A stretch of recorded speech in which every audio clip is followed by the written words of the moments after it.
किया, न्यूटन का जो नियम था उससे पहले हम लोगों को पढ़ना पड़ेगा इनर्शिया दैट इज जड़त्व, इनर्शिया दैट इज जड़त्व। गौर फरमाइएगा, इनर्शिया, इनर्शिया बोले तो जड़त्व, इनर्शिया बोले तो क्या जड़त्व। अब इनर्शिया है क्या? ये कहता है जड़त्व कि अगर कोई वस्तु अस्थिर है तो अस्थिर रहना चाहता है, गति में है तो गति में रहना चाहता है, जो जिस अवस्था में है उसी अवस्था में रहना चाहता है, अर्थात अपनी अवस्था को बदलना नहीं चाहता, यही जड़त्व है। जैसे अगर कोई बच्चा चॉकलेट चूस रहा है तो वो चूसते रहना चाहता है, अगर आप बैठे हैं तो आप बैठे रहना चाहते हैं, और अगर कोई पंखा चल रहा है तो चलते रहना चाहता है। यही गुण क्या कहलाता है? जड़त्व। इसकी बात गैलीलियो ने कही थी। किसने कही थी? The name of the scientist is Galileo. क्या नाम था? जड़त्व के बारे में गैलीलियो ने बताया। किसने बताया प्यारे बच्चों? हम पढ़ रहे हैं न्यूटन के गति के नियम और घर्षण। उससे पहले हम लोगों ने जाना जड़त्व के बारे में। जड़त्व क्या है? तो जड़त्व किसी पदार्थ का वह गुण है जिसके कारण वह अपने अवस्था का परिवर्तन नहीं करना चाहता है। ठीक है, जैसे अगर ये बैठे हैं तो बैठे रहना चाहते हैं, अगर कोई खड़ा है तो खड़े रहना चाहता है, यही गुण जड़त्व है। लेकिन इसके बारे में बताया किसने था? गैलीलियो ने। किसने बताया था? गैलीलियो ने बताया था। तो हम कहेंगे कि भैया इनर्शिया दैट इज जड़त्व क्या है?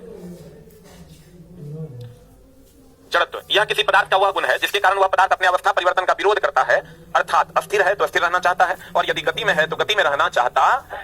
ठीक है, अस्थिर है तो अस्थिर रहना चाहता है, और अगर गति में है तो गति में रहना चाहता है। ठीक है ना, यह गुण क्या कहलाता है? जड़त्व कहलाता है। लो ये कोड अलग है, इस पर अलग रख। यह गुण क्या कहलाता है? जड़त्व कहलाता है। अब आते हैं, चला जी, ये बात कही किसने थी? गैलीलियो ने। अब इसमें न्यूटन चचा क्या किए? थोड़ा सा जोड़ दिए। अब जोड़े क्या? वो बोले ना कि अस्थिर है तो अस्थिर रहना चाहता है, गति में है तो गति में रहना चाहता है। यहां तक ठीक है। उस टाइम वो अपनी किताब लिख रहे थे प्रिंसिपिया। कौन किताब लिख रहे थे? प्रिंसिपिया। जो वो लिख रहे थे तो प्रिंसिपिया में वो अपने गति के नियमों को भी लिख रहे थे। तो उनके पास दो नियम था, दूसरा और तीसरा। उन्होंने क्या किया कि पहला नियम जो गैलीलियो ने जो कहा था कि अगर कोई वस्तु अस्थिर है तो अस्थिर रहना चाहता है, गति में है तो गति में रहना चाहता है, उसमें थोड़ा सा जोड़ दिया, लिख दिया हमारा नियम है। क्या जोड़ा उन्होंने? कि अगर मान लीजिए कि कोई वस्तु अस्थिर है तो अस्थिर रहना चाहता है, लेकिन तू लात मार देंगे तब गति में आ जाएगा। अगर कोई वस्तु गति में है तो गति में रहना चाहता है, रोक देंगे तब रुक जाएगा। अगर कोई लेमन जूस चूस रहा है, चूसते रहना चाहता है, तो आप 10 लात मारो, छोड़ देगा। यही बात न्यूटन ने एनालाइज किया, और न्यूटन ने कहा कि देखो भाई, मेरा पहला नियम है गति का। गति का पहला नियम उन्होंने क्या दिया? उन्होंने दिया कि अगर कोई वस्तु अस्थिर है तो अस्थिर रहना चाहता है, गति में है तो गति में रहना चाहता है, लेकिन तब तक जब तक ये बाह्य बल न लगे। बोले तो ये खाली जोड़ा तब तक जब तक बाह्य बल न लगे। ये जोड़ा तो चला लिख दिया, मेरा पहला नियम है। तो सब लोग विरोध कर दिया, अरे बाप रे बाप, इतना थोड़ी निकला कि बताओ नियम है गैलीलियो का, और नाम लिख दिया ये अपना। ठीक ना? तो लोग न्यूटन को मानने वाले लोगों ने कहा, जैसे कुछ लोग होते हैं अंधभक्त, कि भैया कोई कुछ करेगा हम तो ये पार्टी में रहेंगे। पता है ना, जैसे हर आदमी का अंधभक्त है, बीजेपी का अलग अंधभक्त है, आरजेडी का अलग है, जदयू का अलग है, सबका कि भैया हम ये करते नहीं है करते। ऐसा होता है कि नहीं? तो कहने का मतलब क्या है कि अगर कोई वस्तु अस्थिर रहना चाहता है, गति में तो गति में रहना चाहता है, लेकिन तब तक जब तक कोई बाह्य बल न लगे। तो न्यूटन ने अपनी किताब में लिख दिया मेरा पहला नियम है। जैसे किताब आया तो ढेरी लोग अपोज कर दिया। गैलीलियो को मानने वाले लोग भी हैं।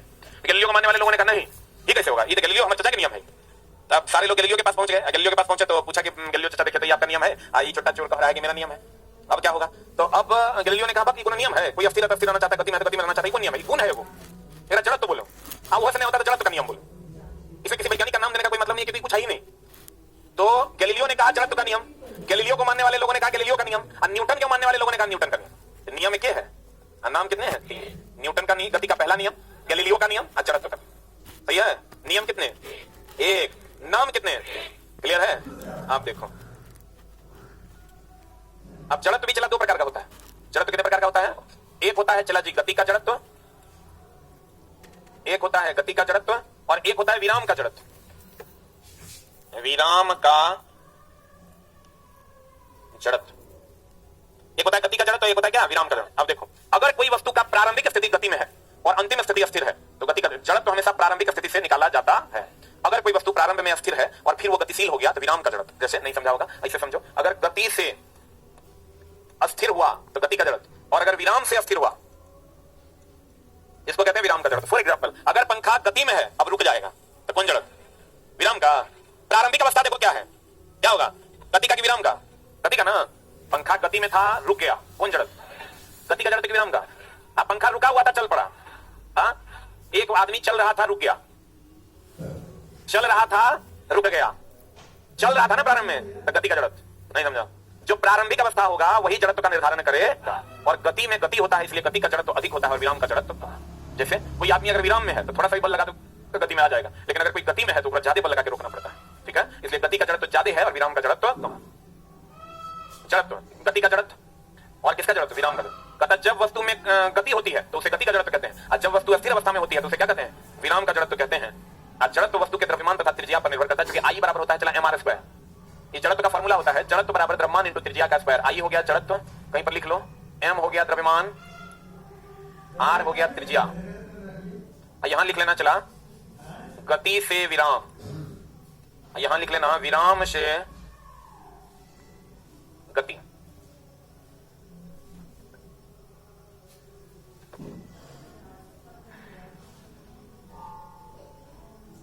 हो गया, लिख लिया। गुण में सदी सदी नहीं होता है, गुण में कोई दिशा होता है। वो जैसे हमारे गुण है पढ़ाने का, तो हमारा दिशा है पढ़ाने का, पूरे की तरफ खाली पढ़ाएंगे, गुण का कोई दिशा नहीं होता। वो फिर अलग मामला है, मुझे आप कह रहे हैं ना, वो अलग मामला है, उस पर भी बात कर लेंगे। And the next point is, एक लाइन और लिख लीजिए, गति का जड़त्व, गति का जड़त्व अधिक होता है, गति का जड़त्व अधिक होता है विराम के जड़त्व से। गति का जड़त्व अधिक होता है विराम के जड़त्व से। किसका जड़त्व अधिक होता है, किससे? बहुत बढ़िया बात। न्यूटन ने अपने गति के नियमों को अपनी किताब, कौन किताब में लिखा था? प्रिंसिपिया में लिखा था। किसमें लिखा था चला? Philosophy, that is Principia. ये एक्चुअल में चला मैथमेटिशियन था, ठीक ना, और मैथमेटिक्स को से ही फिजिक्स का निर्माण हुआ है, इसलिए मैथमेटिशियन था लेकिन फिजिसिस्ट भी था। न्यूटन के गति के नियम का प्रकाशन कितना में हुआ था? 1687 में हुआ था। कितना में हुआ था? अब पहला नियम क्या है? न्यूटन के गति का पहला नियम, जड़त्व का नियम, और किसका नियम? गैलीलियो का। तीनों नियम है ना, न्यूटन के गति का पहला नियम, जड़त्व का नियम, गैलीलियो का नियम। इस नियम के अनुसार अगर कोई वस्तु अस्थिर है तो अस्थिर रहना चाहता है, और यदि गति में है तो गति में रहना चाहता है, लेकिन तब तक जब तक कोई बाह्य बल न ले। तो चला जी देखिए, था यहां से लेकर ये इतने ना जोड़े हैं न्यूटन चाचा, ये तो धूर्त ही ना हो गया। चला इतना तो गैलीलियो का ही था, उसमें ये बात ही जोड़ दिया। बहुत सारा ऐसा चीज है जो नियम होना ही नहीं चाहिए था, लेकिन फिर भी नियम है। क्यों है भैया? क्योंकि पहली बार उन्होंने एनालाइज किया, इसलिए उसको नियम बना दिया गया। तो कहते हैं अगर कोई वस्तु अस्थिर है तो अस्थिर रहना चाहता है, गति में तो गति में रहना चाहता है, लेकिन तब तक जब तक कोई बाह्य बल ना लगे।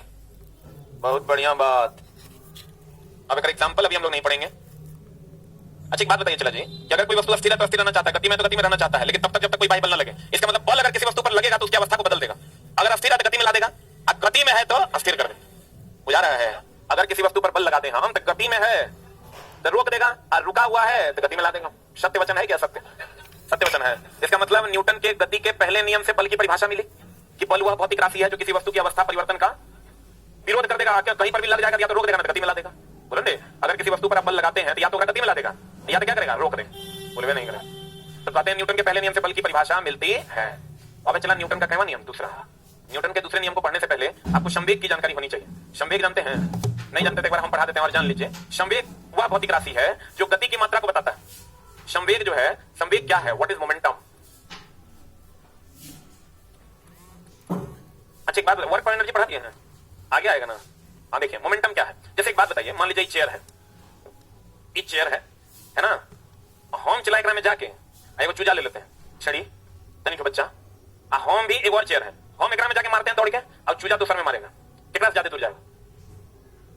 ऑब्वियस सी बात, हम पावरफुल हैं, हमसे जाएगा। लेकिन हमको अपने पावर पे घमंड हो गया, तो हम क्या करेंगे ना, हम छड़ी की करेगा, ऐसे जाएंगे, मार देगा। वो जो छेड़ी है उसको पता है कि इसको हराना है, वो बहुत तेजी से दौड़ेगा और मार देगा। तब किससे ज्यादा दूर जाएगा? छेड़ी से।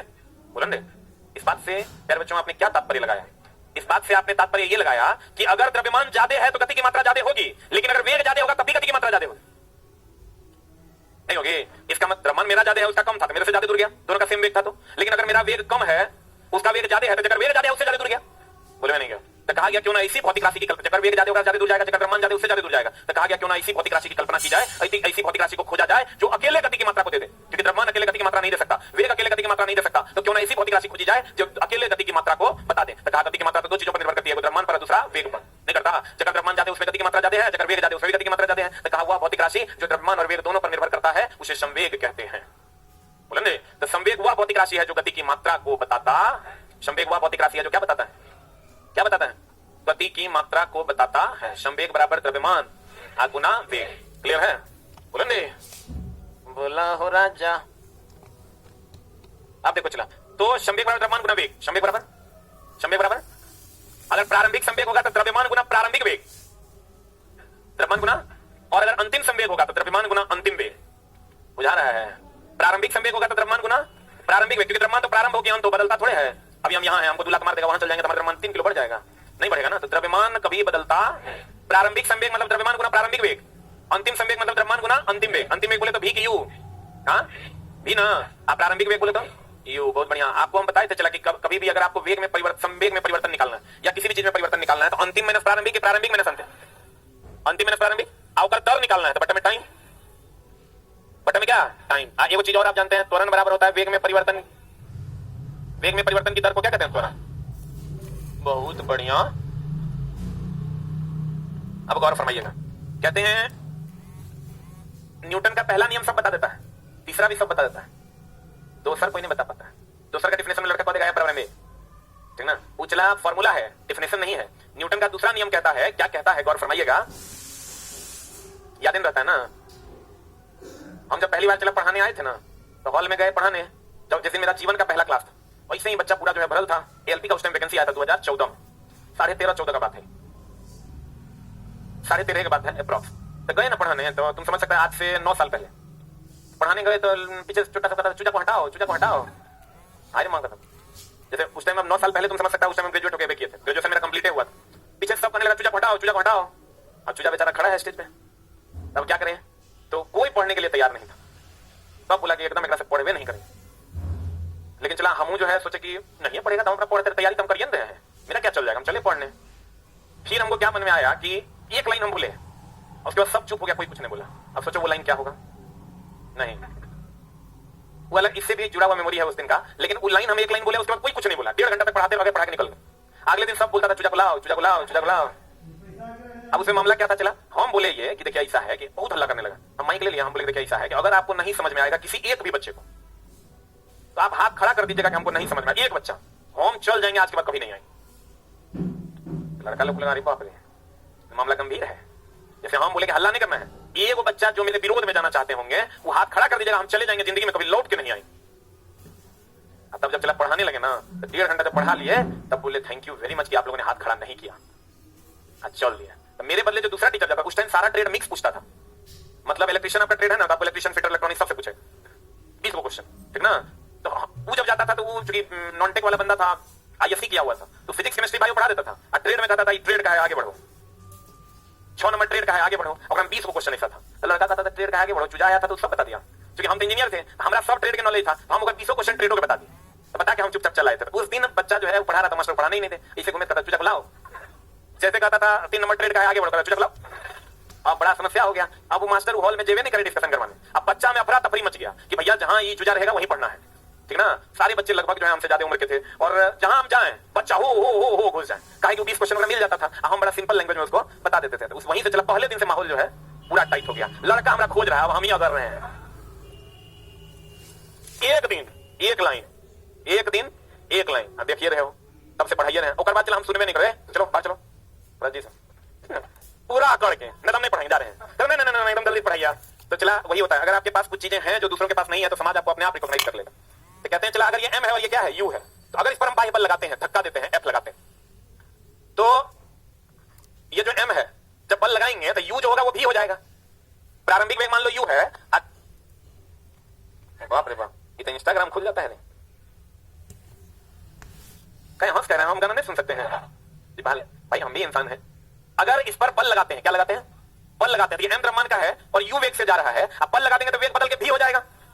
यू भी क्या है, माने है कि पहले वेग 10 था, अब बल लगा दिया एक्स्ट्रा बल तक 20 हो गया, ठीक ना। तो कहता है न्यूटन का दूसरा नियम, कहते हैं गौर फरमाइएगा। इसी में चला क्या किया था ना, हम वो लड़का था वो एयरपोर्ट से रिटायर था, पूरा उठाए हम बोले आप हल्ला कर रहे हैं जी, स्टैंड अप, खड़े हो गए।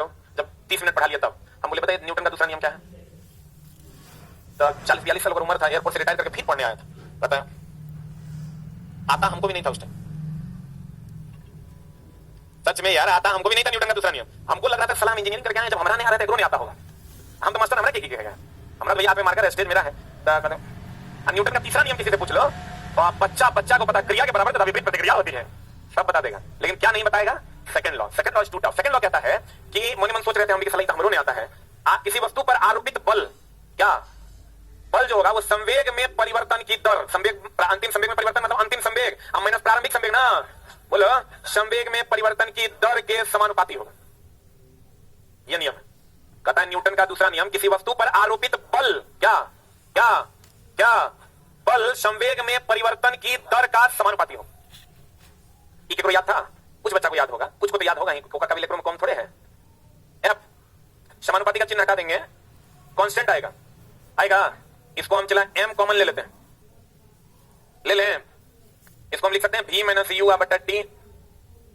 टी एक टी लिख सकते हैं, बोले नहीं करेगा। अरे चला f बराबर k m। अब v minus you by T को वेग में परिवर्तन की दर को त्वरण लिखेंगे, सही है। k यहां से हम k बराबर 1 ले लेते हैं अपने मन से, कहिएगा काहे लेते हैं, लेते हैं। f बराबर तब क्या हो जाएगा, m होगा। अब इसका यूनिट देख लो, f का SI मात्रक kg मीटर पर सेकंड स्क्वायर, क्योंकि द्रव्यमान का हो गया kg, त्वरण का हो गया मीटर पर सेकंड स्क्वायर। बोलो हाँ या ना, kg मीटर पर सेकंड स्क्वायर।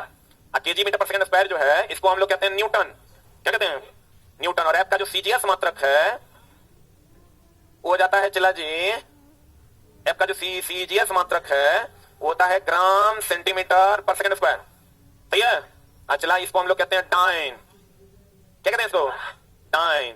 डाइन चला जब भी होगा फीमेल कैरेक्टर ही होता है, मेल को सुना है कभी डाइन, ऐसा क्यों होता है? अभी तो चला धार्मिक मामला है, बागेश्वर बाबा से पूछना पड़ेगा। आप देखो, और 1 न्यूटन बराबर 10 टू दी पावर 5 डाइन होता है। और बल एक सदिश राशि है, क्योंकि बल जब लगाओगे ना तो किसी न किसी दिशा में लगेगा। बल आप किसी निश्चित दिशा में ही लगा सकते हो, किसी भी दिशा में नहीं लगेगा। बुलंदे तो फिर से समझो क्या कहता है गति का दूसरा नियम। गति का दूसरा नियम कहता है किसी वस्तु पर आरोपित बल संवेग में परिवर्तन की दर का समानुपाती होता है, अर्थात F समानुपाती mv माइनस mu बटा t। समानुपाती का चिन्ह हटाएंगे, कांस्टेंट आएगा। mv माइनस m कॉमन ले लेंगे, v minus u by t। अब v minus u by t को ये लिखेंगे, m हो जाएगा। k बराबर 1 करेंगे तो f बराबर m हो जाएगा। कैसे मात्रक निकालेंगे तो kg मीटर पर सेकंड स्क्वायर पर न्यूटन। f का सीजीएस मात्रक kg का ग्राम हो गया, मीटर का सेंटीमीटर, सेकंड का सेकंड हो जाएगा। डाइन 1 न्यूटन और 10 टू 5 डाइन।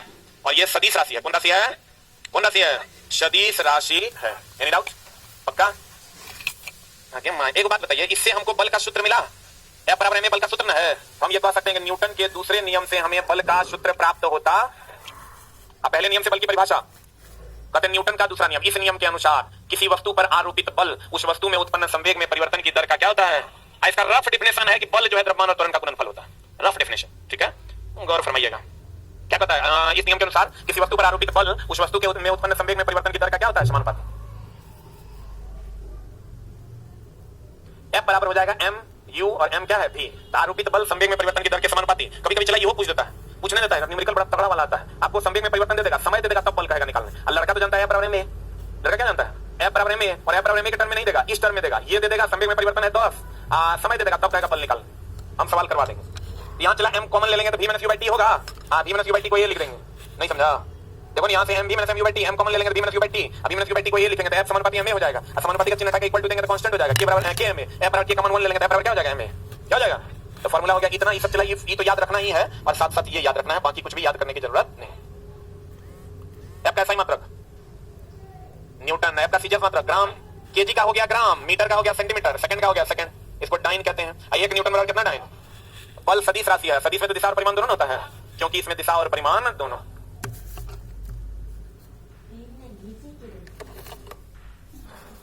अब कुछ चीजें हैं, गौर फरमाइएगा,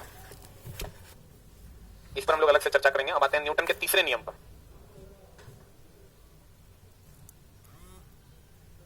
न्यूटन के कितवें नियम पर? न्यूटन का तीसरा नियम कहता है प्रत्येक क्रिया के बराबर तथा विपरीत प्रतिक्रिया होते हैं। प्रत्येक क्रिया के बराबर तथा विपरीत क्या होती है, प्रतिक्रिया, ठीक है। अगर क्रिया होगा तो प्रतिक्रिया होबे करेगा, समझे? अगर क्रिया होगा तो प्रतिक्रिया होबे करेगा। प्रत्येक क्रिया के बराबर तथा विपरीत क्या होती है, प्रतिक्रिया। जैसे अगर आप किसी को मारते हैं तो आपको भी चोट लगेगा, लेकिन चला क्रिया और प्रतिक्रिया दोनों अलग अलग वस्तु पर होता है। जैसे अगर हम अपने गाल को मारेंगे तो हाथ को चोट लगेगा, क्रिया अगर इस पर होगा तो प्रतिक्रिया इस पर हो, बोलेंगे। बल हमेशा जोड़े में होता है, यानी क्रिया का अगर होगा तो प्रतिक्रिया होबे करेगा, बात फिक्स है, नहीं समझा? क्रिया और प्रतिक्रिया दोनों अलग अलग वस्तु पर होगा कि सेम पर। अगर हम इस पर क्रिया करेंगे मेरे हाथ पर प्रतिक्रिया होगा, और बल हमेशा जोड़े में होगा, अर्थात क्रिया और प्रतिक्रिया। अकेले होगा, क्वेश्चन पूछा था पिछले बार की, बताइए कौन ऐसा है जो अकेले नहीं हो सकता है बल, कौन? तो पता चला इससे हमें बल की प्रकृति, न्यूटन के तीसरे नियम से बल की प्रकृति का पता चलता है कि मारोगे तो चोट लगेगी, बोलेंगे। पहले नियम से बल की परिभाषा, दूसरे से बल का सूत्र, और तीसरे से बल की प्रकृति। तीसरे से क्या? अब देखिए तीसरा क्या कहता है, तीसरा कहता है प्रत्येक क्रिया के बराबर तथा विपरीत क्या होती है, प्रतिक्रिया। न्यूटन के तीसरे नियम से 2 बातें स्पष्ट होती है, क्या क्या? बल हमेशा या कभी अकेले, क्रिया होगा तो प्रतिक्रिया होबे करेगा। और दूसरी बातें क्या स्पष्ट हो रही है, क्रिया और प्रतिक्रिया दोनों अलग अलग वस्तु पर लगने वाला बल है कि एक ही वस्तु पर।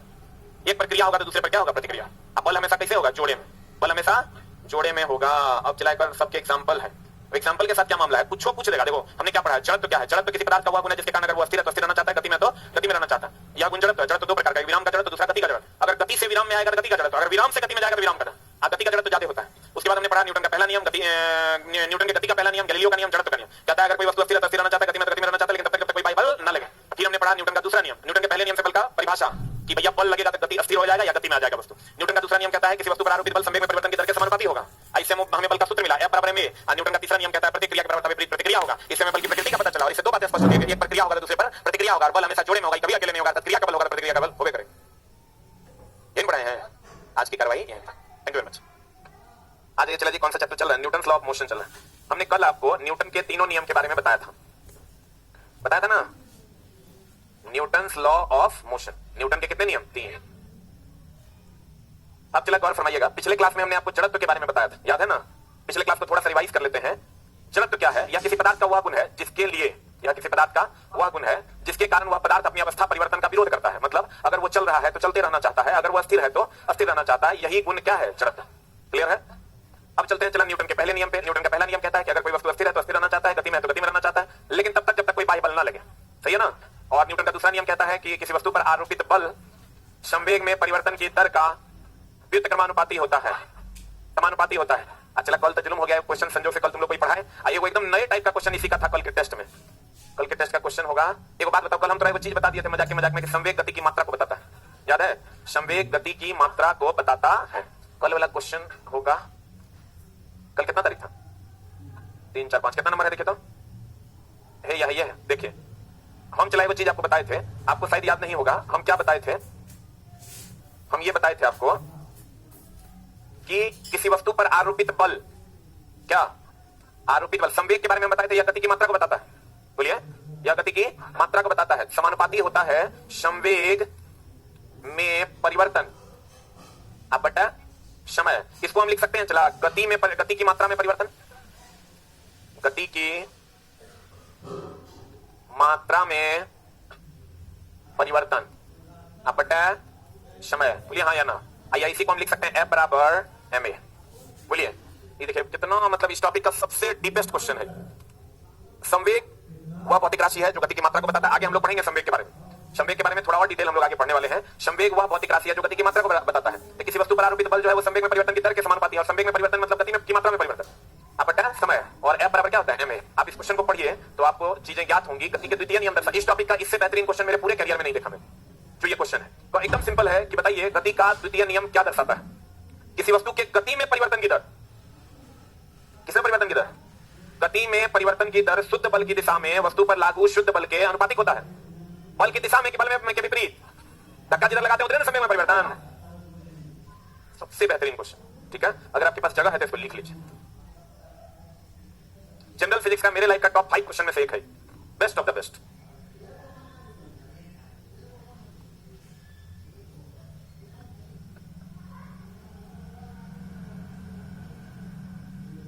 किसी के यहाँ रूम या बेड खाली है कि नहीं, आपके यहाँ है, बगले में है, बगल में है कि दूर है, बगल में है ना, वो इतना दूर नहीं।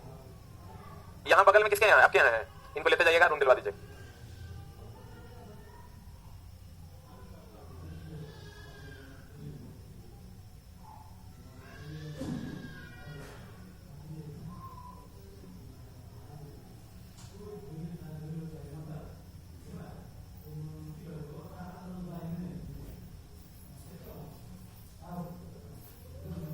हो गया।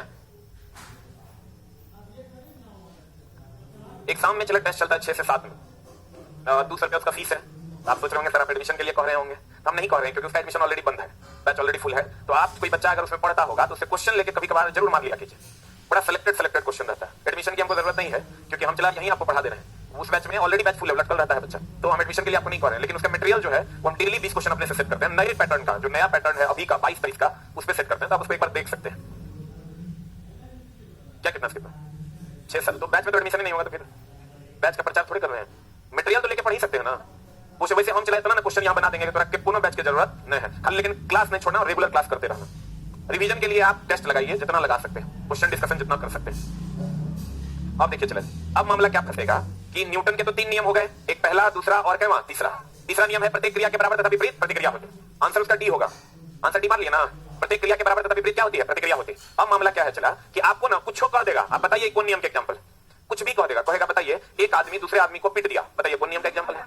कहेगा साइकिल चला रहे हैं, कराटा मार दिए, धक्का दे दिए, टहनी हिलाई, फूल पत्ते गिर गए, कोई गाड़ी चला आगे झुक गया, कोई गाड़ी रुका पीछे आ गया, किसी गाड़ी में धक्का मारे, कुछ कह देगा, आपको कहेगा बताइए कौन नियम का एग्जांपल है? अरे भाई एग्जांपल हमने कहा था, तो पहला दूसरा तीसरा कर रहा है। जैसे एग्जांपल तो बहुत सारे हैं भी, आप बहुत सारे क्रिएट भी किए जा सकते हैं, नहीं समझा? जैसे चूंकि नया क्वेश्चन पूछ रहा है तो हो सकता है कंप्लीट नया एग्जांपल पूछ दे जो तू पढ़ के नहीं किया, तू पढ़ के गया रॉकेट का उड़ना, अब वहां जो है दूसरे कुछ उड़ रहा है, मामला गड़बड़ा जाएगा। इसके लिए प्योर कॉन्सेप्ट चाहिए, तो लगभग हमको लगता है 20 से 22 एग्जांपल है। आप 22 एग्जांपल को न पढ़ के आप 3 लाइन का जुगाड़ पढ़िए, हम जैसे कर रहे हैं वैसे सेट कीजिए, जिंदगी में कभी एक भी एग्जांपल आपका जुगाड़ से बाहर नहीं जाएगा, जो है एक्सिस्टिंग वो भी और जो नया एग्जांपल क्रिएट होगा वो भी, ठीक है? अब वो क्या है गौर फरमाइएगा। गति या विराम का विरोध, ये एकदम सिंपल सा जुगाड़ है चला। गति या विराम का विरोध, गति या विराम का विरोध, ये फर्स्ट लॉ है, पहला नियम। आ चोट कम या अधिक लगना, ये सेकेंड लॉ है। आ चोट लगना, ये तीसरा नियम है। गति या विराम का विरोध, कौन सा नियम? पहला, चोट कम या ज्यादा लगना। दूसरा, आ चोट का लग जाना, क्या? तीसरा ना, आप तुम कहोगे क्वेश्चन जैसे बात करें ना आप कम ज्यादा की, तो सेकंड लॉ। बहुत मस्ती कर रहे हैं आप दोनों, पिछला मस्ती करने के लिए 4-5 घंटे के बाद तो फ्री है, ऐसे नहीं करो, हम सब देख रहे हैं। जैसे हम इधर घूमते हैं लंबा लंबा देने लगता है, जितना लंबा लंबा छोड़ने वाला था ना चला, उस सबके कुत्ता के हाल हुआ है। तुम यहाँ बात से केकरा जीत रहे हो, जेकरा पास खुद कुछ नहीं है, केकरा हरा रहे हो? जे खुद हारा हुआ है, और एकरा से एकरा बात में हरा देंगे, की मिलेगा एकरा? हमेशा हम लोग एकरा ओकरा हरा रहा है, योगरा हरा रहा है। नहीं ये बात जो तुम कह रहे हो जानते हो ऐसा है, आए चोट्टा पगला कहीं। देखो गति या विराम का विरोध, पहला नियम, चोट कम या ज्यादा लगना, दूसरा, और चोट का लग जाना, तीसरा। क्लियर? गति या विराम का विरोध, पहला नियम, चोट कम या ज्यादा लगना, दूसरा नियम, चोट का लग जाना, पहला नियम, तीसरा नियम। क्लियर है? अब चला मामला क्या है कि जहां चोट की बात नहीं करेगा वो फर्स्ट लॉ में चला जाएगा, चोट की बात करेगा तो या तो सेकंड होगा या तो थर्ड होगा, अगर कम या ज्यादा की बात करेगा तो सेकंड होगा, और खाली चोट लग जाएगा तो थर्ड होगा। फॉर एग्जांपल जैसे पेड़ पौधों की टहनियों को हिलाने पर, टहनियों को हिलाने पर, तो जब टहनी आप हिलाते हैं तो फूल पत्ते गिर जाते हैं, कहीं पर चोट का बात हुआ है? तो चोट का बात नहीं हुआ है तो पहला नियम हो जाए।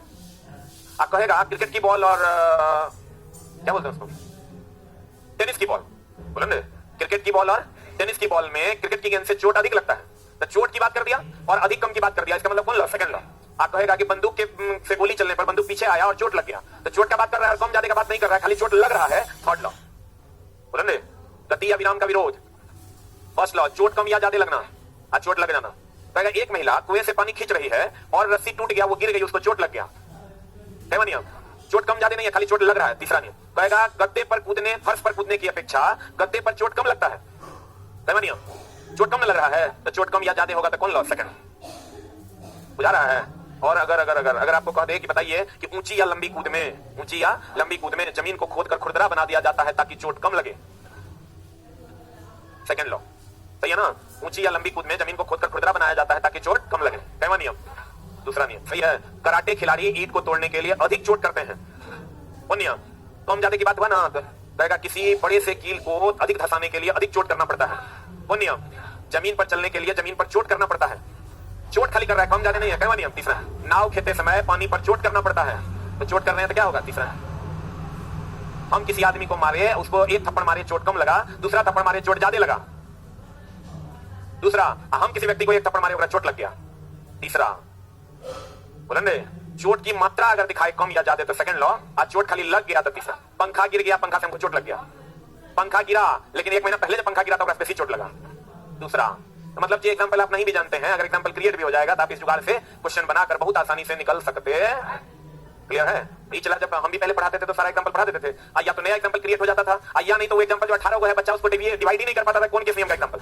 आप क्वेश्चन में क्या करता था, एग्जांपल देता था, बताओ कौन नियम का एग्जांपल, मामला गड़बड़ा जाता था। लेकिन कुछ हैं जो इससे बाहर भी हैं, जैसे रॉकेट का उड़ना, तो रॉकेट का उड़ना न्यूटन का तृतीय नियम है। अब क्यों है तृतीय नियम, उस पर भी बात कर लेंगे। अच्छा एक बात बताइए, अगर कोई गाड़ी में रुकी हुई है, अचानक चल पड़ेगी, तो आगे झुकिएगा कि पीछे? तो पीछे झुकना तो चोट का बात नहीं कर रहा है, कहवा नियम, पहला। और अगर कोई गाड़ी चल रही है अचानक रुक गई, आगे झुकिएगा, कहवा नियम, पहला नियम। बोलिए क्लियर है? बोले बाबू नौकरी लेना है ना, तो खड़े हो जाओ, बैठो। हाँ बहुत बोलता है तुम, हमेशा मूड एक जैसा नहीं रहता है। हम चला प्यार भी करते हैं, गुस्सा दिलाओगे तो डांटेंगे भी, इसलिए कि आउट ऑफ डिसिप्लिन तो हम जाने नहीं देंगे। तो की लगता है भैया है, अरे लगता है हो जाए सर है, अरे चुट्टा ऐसा नहीं करो चला कि हमको डांटना पड़ जाए। ये देखो भाई छल कैसे लगता है चट्टोपाध्याय यही है, चोरवा कहेंगे। जे सही में फिजिक्स चला जानता है ना, होगा न्यूटन से बड़ा चोर कोई नहीं था। महाटक अभी देखिए लिया एगो साउंड में बताएंगे, ये वो उधर फोटो इलेक्ट्रिक इफेक्ट में बताएंगे, लाइट में। तो सब जगह जनरल फिजिक्स में बेईमानी करिए लिया, साउंड में बेईमानी होइए गया, लाइट में बेईमानी होइए गया। हीट में जो नियम दिया कोनो करने के नहीं। हीट में नियम दिया दूध को गर्म करोगे, बहुत गर्म करोगे, थोड़ा ठंडा होने में जितना समय लगेगा, थोड़ा से पूरा ठंडा होने में उससे ज्यादा समय लगेगा। ये न्यूटन का नियम है। उधर जाइएगा आप लाइट में, लाइट में जो है ये समझो ये कुछ नहीं किया, झूठ बोल दिया, जगह जबरदस्ती साबित किया कर दोस्त आइंस्टाइन, पर कोई योगदान नहीं था। साउंड में जाओगे ये बोल दिया 280 मीटर पर सेकंड वेव होगा, आज जबकि बाद में इसका अपना ही स्टूडेंट जो है उसको गलत साबित कर दिया, लाप्लास ने करेक्शन कर दिया, 332 मीटर पर सेकंड साबित किया। तो सब जगह चुटमल जो है ना झूठे बोला है। अब देखिए न्यूटन का पहला नियम का एग्जांपल, न्यूटन के पहले नियम का क्या एग्जांपल है?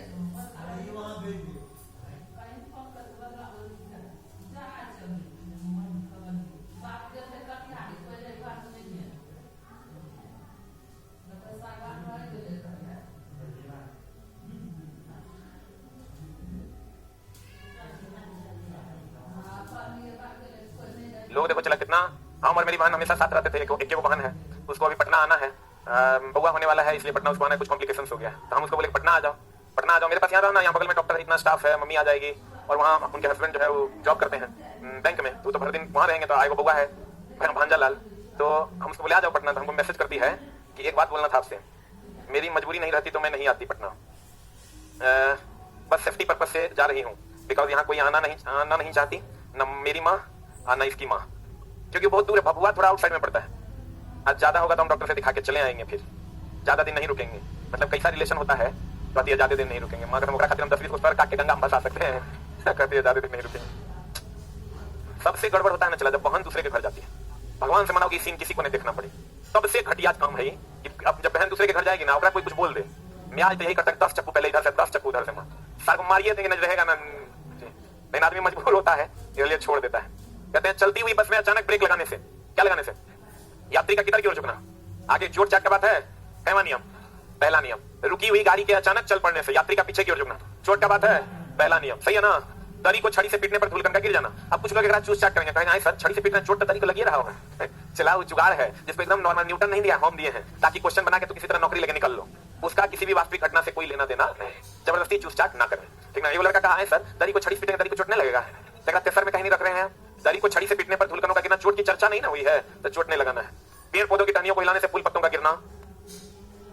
एक ग्लास के ऊपर पेपर रखा है और उसके ऊपर सिक्का रखा है, ये ऐसा ग्लास है, इसके ऊपर पेपर है और पेपर के ऊपर क्या है, सिक्का रख दिया जाता है। तो पेपर को खींचने पर के बाद सिक्का ग्लास में क्या हो जाएगा, गिर जाएगा। इसको खींच लीजिएगा ग्लास में, सिक्का क्या होगा, गिर जाएगा। ये कैवा नियम है। कांच को में पत्थर मारने से फूट जाना तथा गोली मारने से छेद हो जाना, कहीं चोट का बात है तो कैवा नियम पहला। न्यूटन के प्रथम नियम से हमें बल की परिभाषा मिलती है, सही बात है। अब आते हैं चला न्यूटन का कैवा नियम, दूसरा नियम। न्यूटन का दूसरा नियम कहता है कि किसी वस्तु पर आरोपित बल संवेग में परिवर्तन की दर के क्या होगा, समानुपाती। अब चला मामला क्या है, एक बात बताइए, अगर कोई 100 न्यूटन का वस्तु है, कितना न्यूटन का है, उसको हमको उठाना है, तो कम से कम जितना न्यूटन का है वो उतना तो बल लगाना ही पड़ेगा। तो अगर कहेगा किसी वस्तु को उठाने के लिए कितना न्यूनतम बल लगाना होगा, तो न्यूनतम उसके भार के बराबर बल लगाना हो, उससे कम लगाएंगे उठेगा नहीं उठेगा। दूसरा ये सब बता दिए थे चलक बल, वस्तु को उठाने के लिए आवश्यक न्यूनतम बल वस्तु के वजन के समान होता है। बल वह भौतिक राशि है जो एक समान स्थिति को बदल देगा, सही बात है। अगर हम खड़े हैं हमको धक्का लग जाएगा तो हम चलने लगेंगे, हम अगर चल रहे हैं हम पर बल लग जाएगा तो हम रुक जाएंगे। यानी एक समय देखो चला भौतिक स्थिति और रासायनिक स्थिति में अंतर है। भौतिक स्थिति जो आपको बाहर से दिखता है, रासायनिक स्थिति जो उसके अंदर होता है, केमिकल प्रॉपर्टीज आप कहते हैं उसको। तो बल जो है वो किसी की भौतिक स्थिति को बदल देगा, जैसे किसी को दबाएगा तो दब जाएगा, किसी को खींचेगा तो मर जाएगा, बोलेंगे। तो कहते हैं बल वह भौतिक राशि है जो एक समान स्थिति को क्या करता है, बदलता है। किसी वस्तु पर बाह्य बल लगाने के बाद आकार में परिवर्तन न होना, जैसे ये कोई वस्तु है चला, इस पर आप बाह्य बल लगा दीजिए और इसके आकार में परिवर्तन नहीं होगा, कितनों जोर से लगा दीजिए नहीं होगा, इसका मतलब ये रिजिड बॉडी है। हम लोग कहते हैं बड़ा रिजिड है, कितनों को सुन रहा है, सुना है कि नहीं? रिजिड बॉडी वह बॉडी होता है जिस पर कितनों बल लगाते हैं तो उसमें कोई परिवर्तन नहीं होता। तो कहते हैं वह किसी वस्तु पर बाह्य बल लगाने के बाद भी आकार में परिवर्तन ना होना क्या कहलाता है, दृढ़ता कहलाता है। जब तक बल नहीं लगेगा, देखो ध्यान देना, इस पर क्वेश्चन बड़ा बवंडर आता है। जैसे हम चला जा रहे हैं तो हम तो तब तक एक समान चाल से चलेंगे जब तक हमारा कोई ठोकेगा नहीं, लेकिन अगर हमारे ऊपर कोई बल लगा दिया, मान लो हम चल रहे हैं, अब पीछे से कोई ऑटो आके ठोक दिया, तो मेरा वेग बदल ना जाएगा?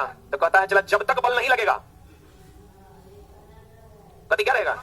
जब तक बल नहीं लगेगा गति क्या रहेगा? एक समान रहेगा।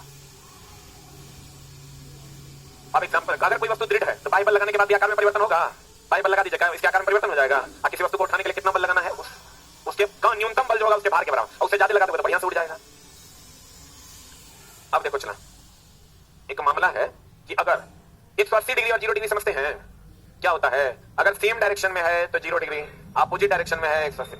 चला, तू कुछ नहीं जानता है ना, तब भी सब कुछ जान सकता है। अभी से पीछे कुछ नहीं जानता है, साफ नील बटा सन्नाटा है। आज से तुम सोचोगे आज से हमको सीखना है, अगला 6 महीना हम सब चीज सीख जाएंगे। कितने चीज चाहिए? 15 को चैप्टर मैथ में, 20 को 20-25 को चैप्टर फिजिक्स में होगा, ऐसे ही 50 को चैप्टर मैथ में होगा, 10-20 को चैप्टर हर सब्जेक्ट में है। वो दिन सीखना है, खत्म कर देना, सब आ जाएगा। अभी से पता चलेगा तुमको और अभी से तुम सीख जाओगे। ये सेम डायरेक्शन है, मतलब कितना है? 0 डिग्री। अपोजिट डायरेक्शन है 180। यानी अगर बल और विस्थापन दोनों सेम डायरेक्शन में होगा, जिधर इधर अगर बल लगा रहे हैं और इधर विस्थापन हो, 0 डिग्री, बल इधर लगाए विस्थापन इधर हो जाए 180 डिग्री। अब केस कहां होगा बताएंगे? जब बल विपरीत दिशा में लगते हैं। देखो आप बल अगर तुमको विपरीत दिशा में, वो इधर है वो इधर लग गया, तो कितना डिग्री? कितना डिग्री? 180 डिग्री। कहता है जब बल विपरीत दिशा में लगता है तो दिशाओं के बीच का कोण कितना डिग्री? और तथा जब समान दिशा में लगता है बाबू कितना डिग्री? विपरीत होगा तो 180, और समान होगा तो 0। विपरीत होगा तो समान होगा तो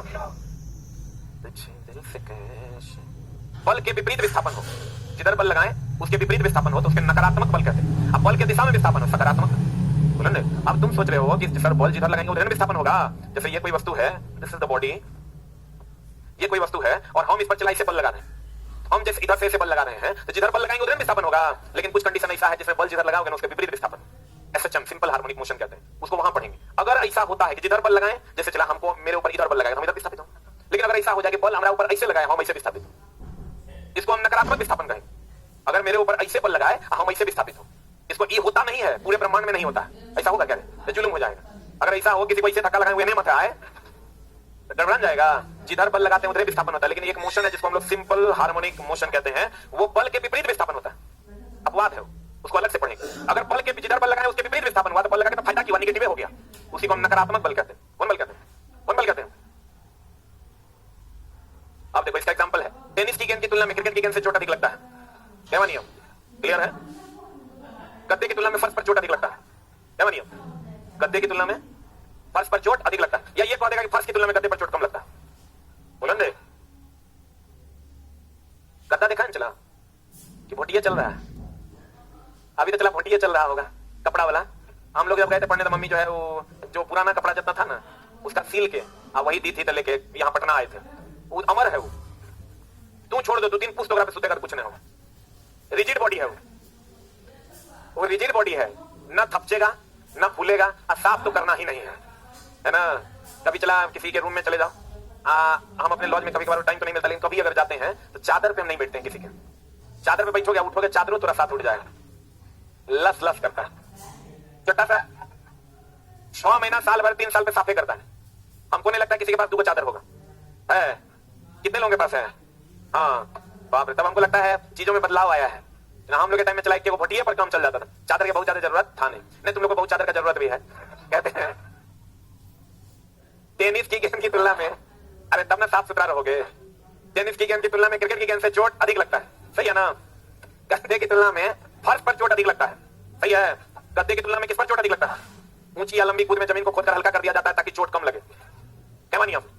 ऊंची या लंबी कूद में जमीन को खोदकर हल्का कर दिया जाता है ताकि चोट कम लगे। तो कम चोट कम ज्यादा होगा तो दूसरा नियम।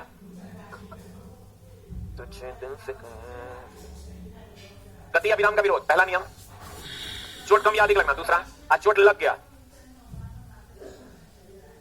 कहता है बड़े कील को अधिक गहराई तक धंसाने के लिए हथौड़े से अधिक चोट करना पड़ता है। कौन? दूसरा ना, कराटे खिलाड़ी ईंट को तोड़ने के लिए अधिक चोट मारता है। और न्यूटन के दूसरे नियम से बल का सूत्र प्राप्त होता है, F बराबर क्या? ma।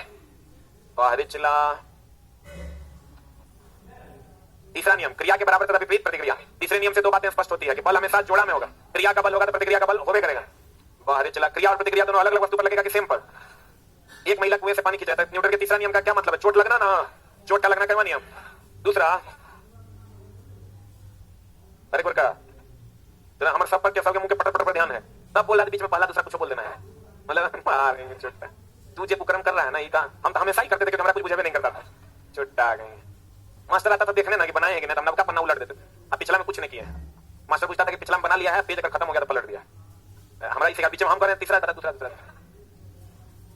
कहते हैं एक महिला कुएं से पानी खींच रही है, रस्सी के टूट जाने के कारण चोट लग गया, बंदूक से गोली चलाते हैं बंदूक पीछे की ओर हट गया। एक दो एग्जांपल है जो इसके क्षेत्र से बाहर है, वो जो तीनों जुगाड़ है उससे बाहर है। जमीन पर चलते समय जमीन पर चोट करना, पानी पर तैरते समय पानी पर चोट करना। पानी पर तैरते हैं कभी ऐसा तैरते हैं तो पानी पर चोट न करते हैं। ओ बुलंदे गौर फरमाइए। लेकिन चला हम बहुत बार चोट करने की कोशिश की, तैर नहीं पाए। जबकि आर्किमिडीज का सिद्धांत हमारा बढ़िया कोई नहीं पढ़ाता है। आर्किमिडीज ने तैरने डूबने का बात किया था, यहां से वहां तक तैर के जाते हैं, लगता है कि अब हो गया बहुत दूर आ गए। एक्चुअल में तैरते नहीं, पहले चलते हैं।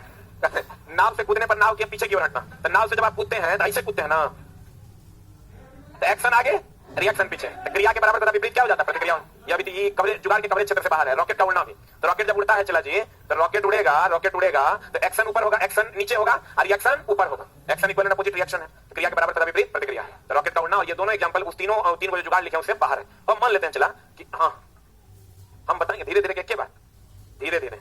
न्यूटन के तीसरे आगे देखिए लिखल है, संवेग संरक्षण का सिद्धांत होगा आगे उसमें लिखल है।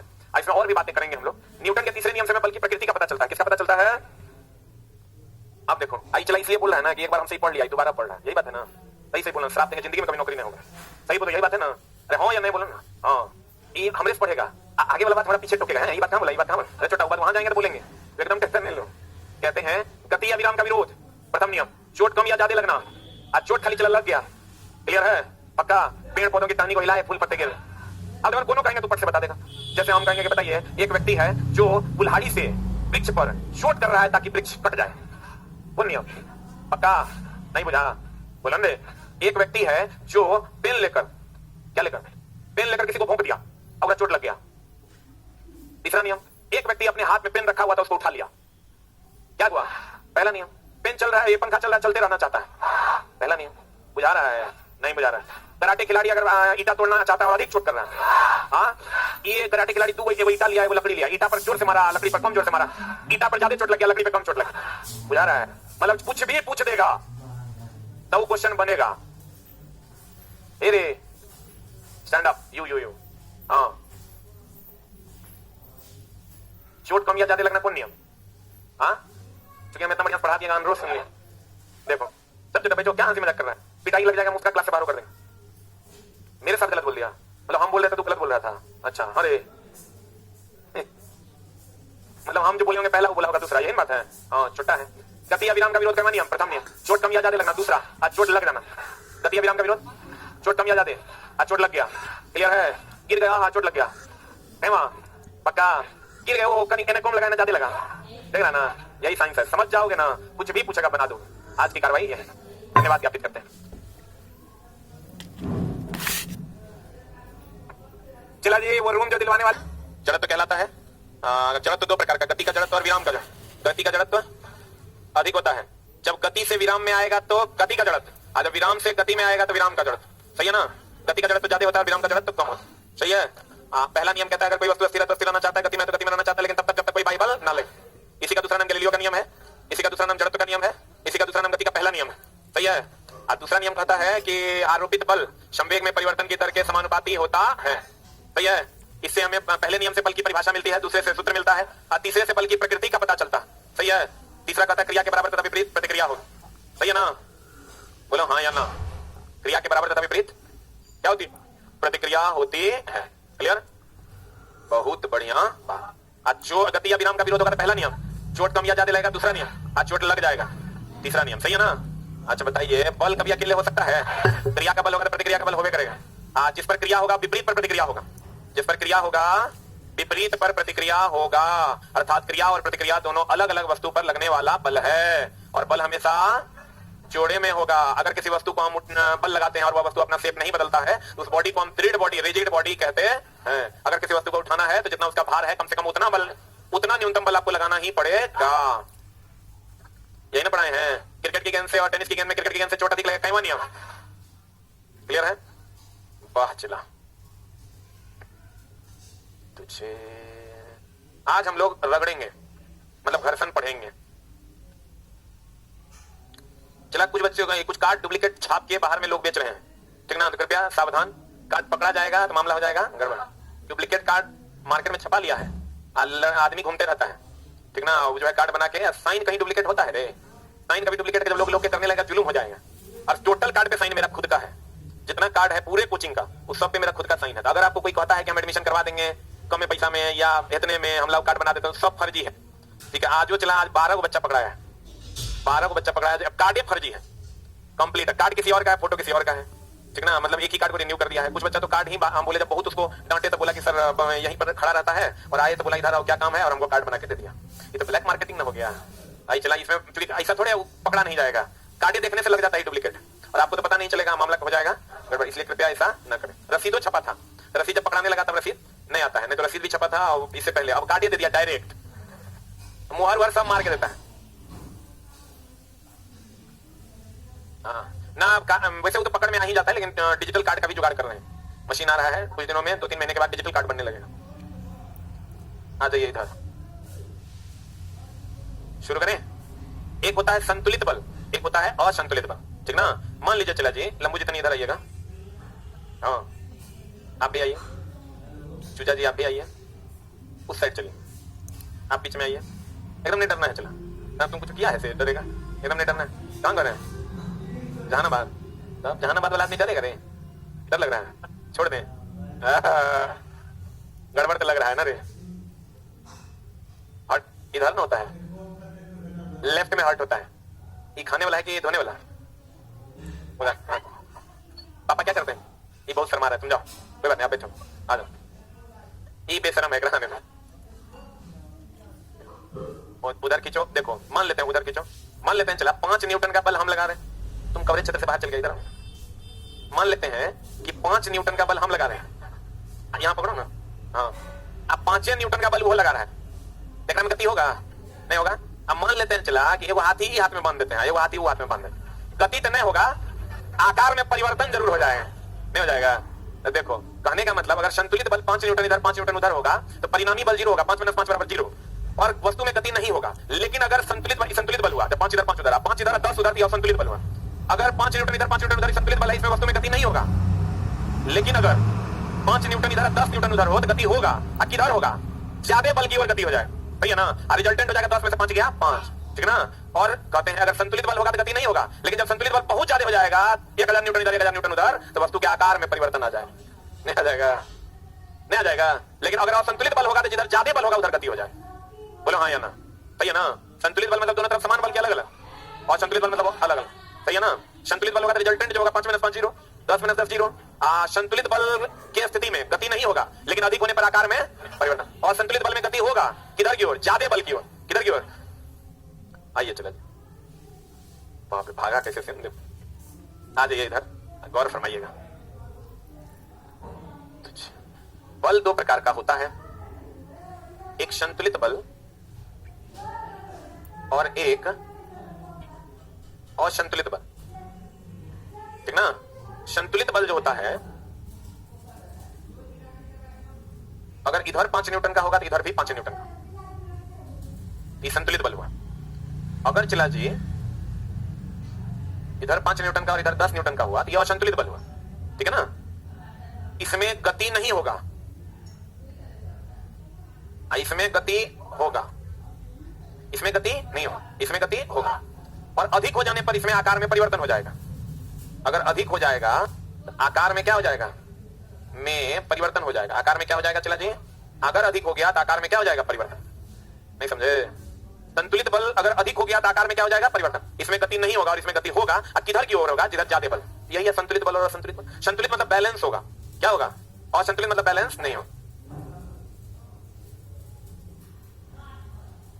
बल के प्रकार, पहला क्या है?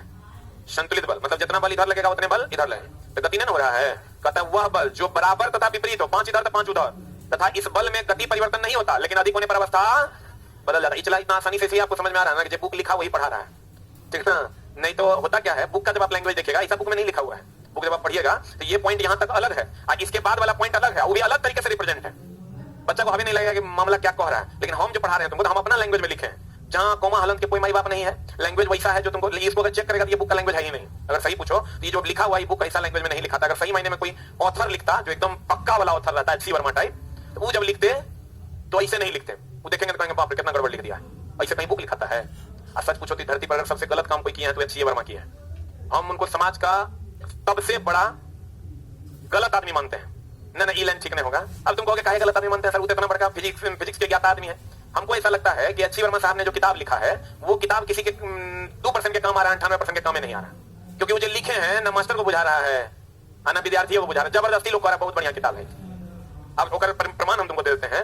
कितने लोग ईमानदारी से हाथ खड़ा करना, कितने लोग एचसी वर्मा फिजिक्स पढ़े हैं 11th 12th में, पूरा बढ़िया से पढ़े हैं तब आए हैं यहाँ, हो गया। आप सुन लो, तू की पढ़ा हमरा नहीं पता है। कितने लोग भारतीय भवन फिजिक्स पढ़ के यहाँ आए हैं, देख लो। तो ऑथर कौन है? जे वैसा कंटेंट लिखे जो बच्चा को समझ में आ जाए। अरे बोले कि जो सबको समझ में आ जाए। ऑथर वही ना रे, कि ऑथर वो है जब अपने लिखा अपने बुझ रहा है। अब कुछ लोग बुझ रहे हैं जो एक्स्ट्रा ऑर्डिनरी ब्रेन लेके आए। सच पूछिए, अच्छा देखो, तुम कहोगे भारतीय भवन, अभी अगर तुम चले जाओ नेशनल लेवल पे तो पूछोगे कि भारतीय भवन तो कोई जानवर नहीं करता है, क्योंकि उसको वो लेवल का फेम नहीं मिला। एचसी वर्मा को सब जानते हैं, ठीक ना। काहे जानते हैं भाई? जबकि उनकी किताब कोई पढ़ ही नहीं पा रहा है। काहे नहीं पढ़ पा रहा है? उसके पीछे का जो लॉजिक ये है कि भैया पहले चैप्टर में क्वेश्चन अगर बनाना है तो छठा, सातवां, आठवां चैप्टर का थ्योरी मिला के पहले चैप्टर का 3 नंबर क्वेश्चन बनेगा। अब भारतीय भवन में क्या है? ऑर्डर में क्वेश्चन है, पहले हल्का, तब ओकरा से भारी, तब ओकरा से भारी। तो लड़का उसी से ना समझेगा, और उसमें तो भैया पहले क्वेश्चन नहीं बुझाएगा, कैसे पढ़ेगा लड़का? आप सच पूछो तो वो बिहारी के हैं। अब बिहार का 5% युवा ही उनका किताब पढ़ रहा है। बिहारी से बढ़िया फिजिक्स नहीं होता है किसी का, मैथ ओकरे नहीं बुझा रहा है।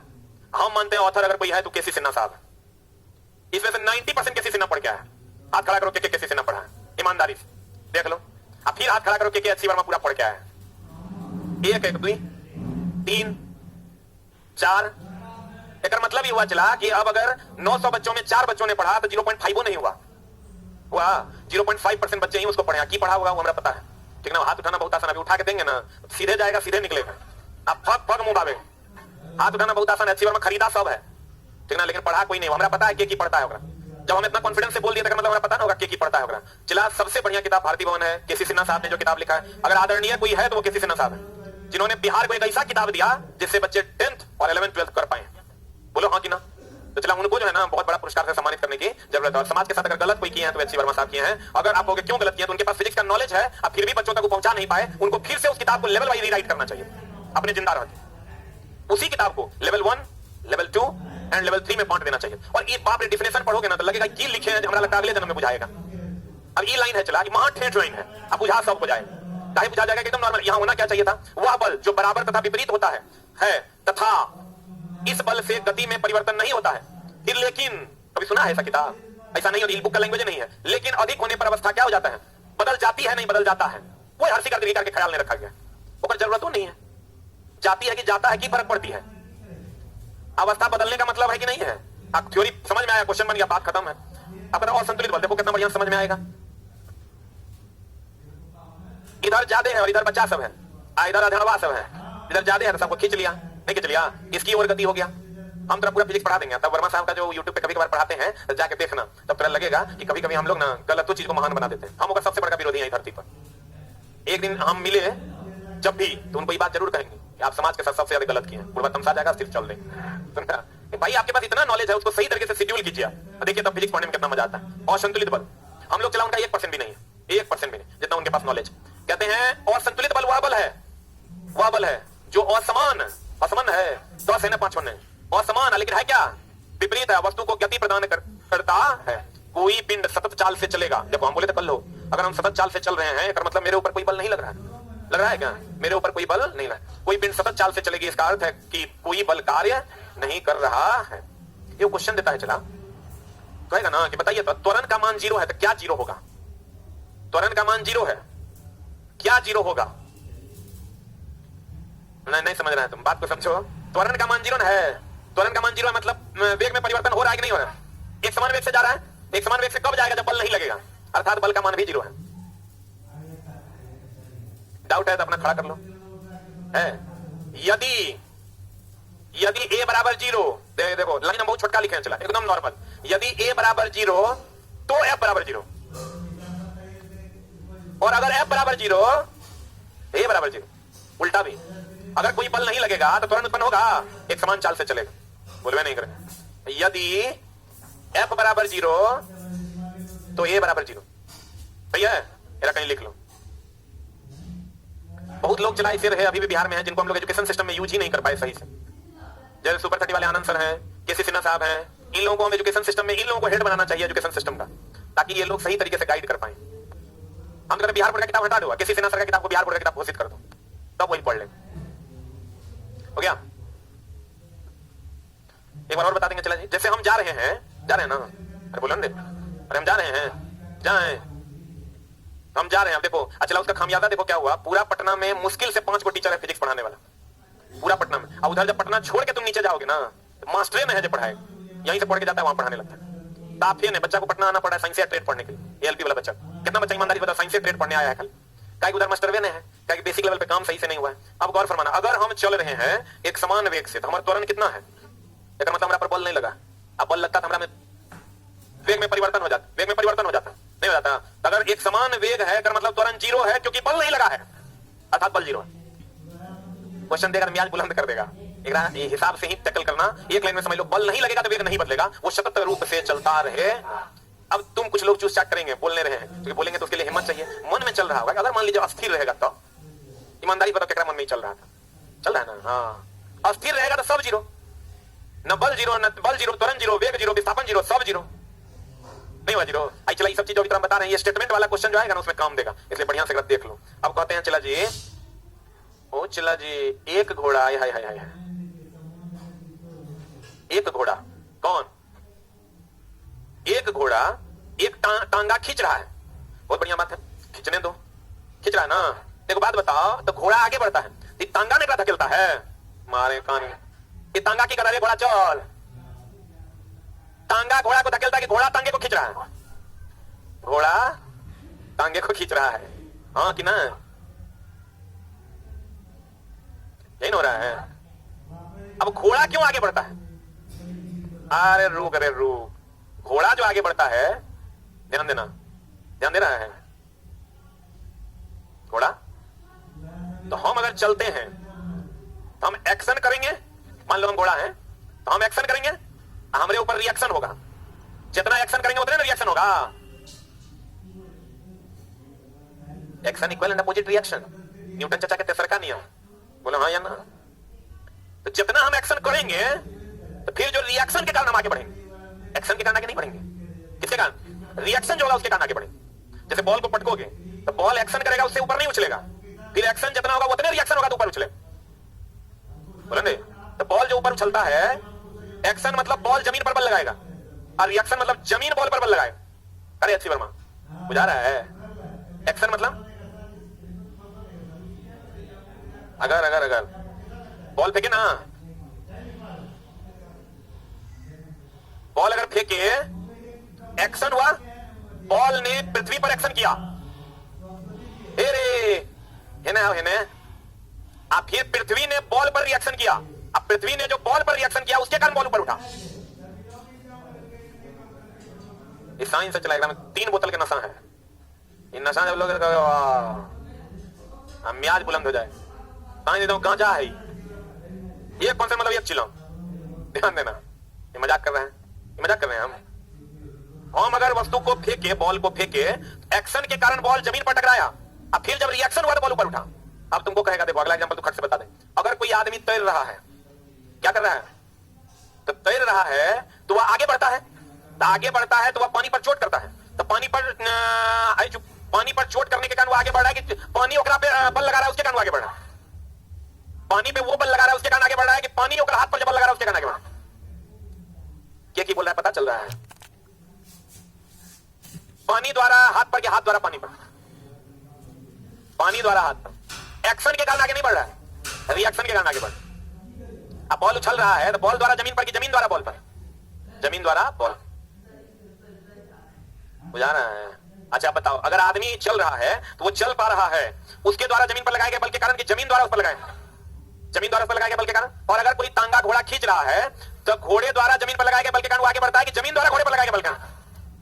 की कह रहा है तू ही जानो, एक आवाज आ रहा है, लेकिन कहता है एक घोड़ा, बसंती का घोड़ा है, टांगे को खींच रहा है। किसको खींच रहा है? तो घोड़ा आगे बढ़ता है, किसके कारण? घोड़ा घोड़ा द्वारा टांगे पर लगाए गए बल के कारण, टांगे द्वारा घोड़े पर लगाए गए बल के कारण, घोड़े द्वारा पृथ्वी पर लगाए गए बल के कारण, पृथ्वी द्वारा घोड़े पर लगाए गए। बुझाया रे कि पूरा में गया, बुझा गया। नशा आ रहा है, गांजा जैसा लग रहा है, नहीं लग रहा है? ये चला गौर फरमाइएगा।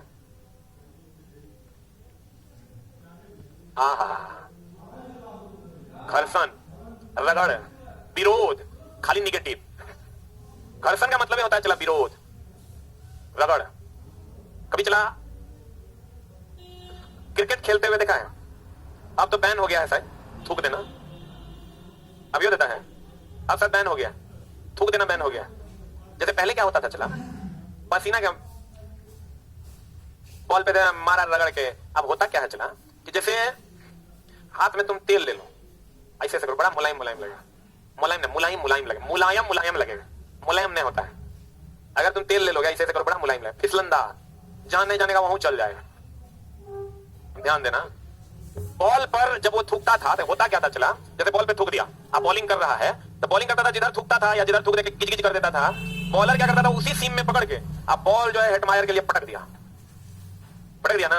अब बॉल गिरने के बाद कमेंट्री करता था, बॉल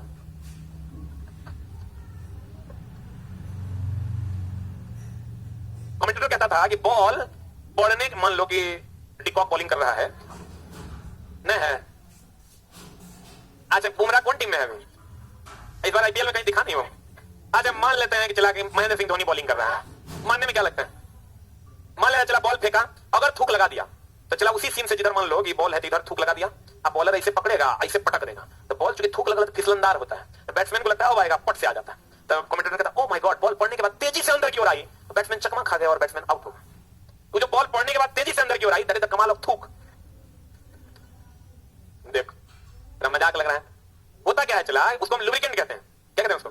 लुब्रिकेंट कहते हैं। लुब्रिकेंट का काम है, घर्षण एक प्रकार का विरोध है, घर्षण एक प्रकार का, एकदम सिंपल लफ्जों में अगर कहो, अभी हम हवा में चल रहे हैं नॉर्मल, यहाँ हवा का मतलब आंधी नहीं, हवा और आंधी में फर्क है।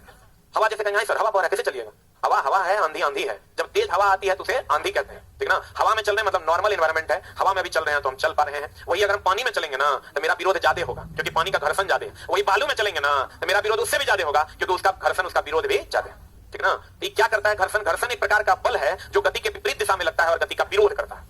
विपरीत मतलब क्या होगा? विरोध करेगा। गौर फरमाइएगा, गति के विपरीत दिशा मतलब अगर ये कोई वस्तु है और इधर की ओर गति कर रही है, जिसके विपरीत दिशा में एक बल लगता है, जिसको हम कौन बल कहते हैं? घर्षण। जो गति का विरोध करता है, जो गति का क्या करता है? विरोध करता है, और गति के विपरीत दिशा में लगता है। गति के कौन दिशा में लगता है? विपरीत दिशा में लगता है। घर्षण एक प्रकार का बल है जो गति का विरोध करता है। अब इससे बचने के लिए हम लोग तेल, मोबिल, ग्रीस, ये सब का उपयोग करते हैं, थूक, लुब्रिकेंट्स का उपयोग करते हैं। लुब्रिकेंट्स क्या करता है? घर्षण बल को कम करता। जैसे साइकिल के चेन में आप डालते हैं मोबिल, तो घर्षण को क्या करता है? कम करता है। तो घर्षण जो है एक प्रकार का विरोध बल है कि सपोर्ट बल? घर्षण क्षयकारी बल भी है, क्योंकि इसका लॉस हो सकता है। जब आप लुब्रिकेंट दे दीजिएगा तो इसका लॉस हो जाएगा। यही एकमात्र बल है जो क्षयकारी बल है, मतलब लॉस होने वाला बल है। जैसे आप तेल मोबिल डालिएगा इसका लॉस हो जाएगा, घर्षण कम हो जाएगा।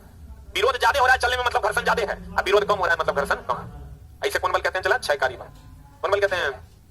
तो देखो इधर गति होगा तो इधर घर्षण होगा, बोला ना रे चला। घर्षण बल एक प्रकार का बल है, बल है। घर्षण बल एक प्रकार का बल है जो हमेशा गति के विपरीत दिशा में लगता है। गति है में है, घर्षण है में है। बोलो इधर अगर चला गति है तो इधर की ओर क्या होगा? घर्षण।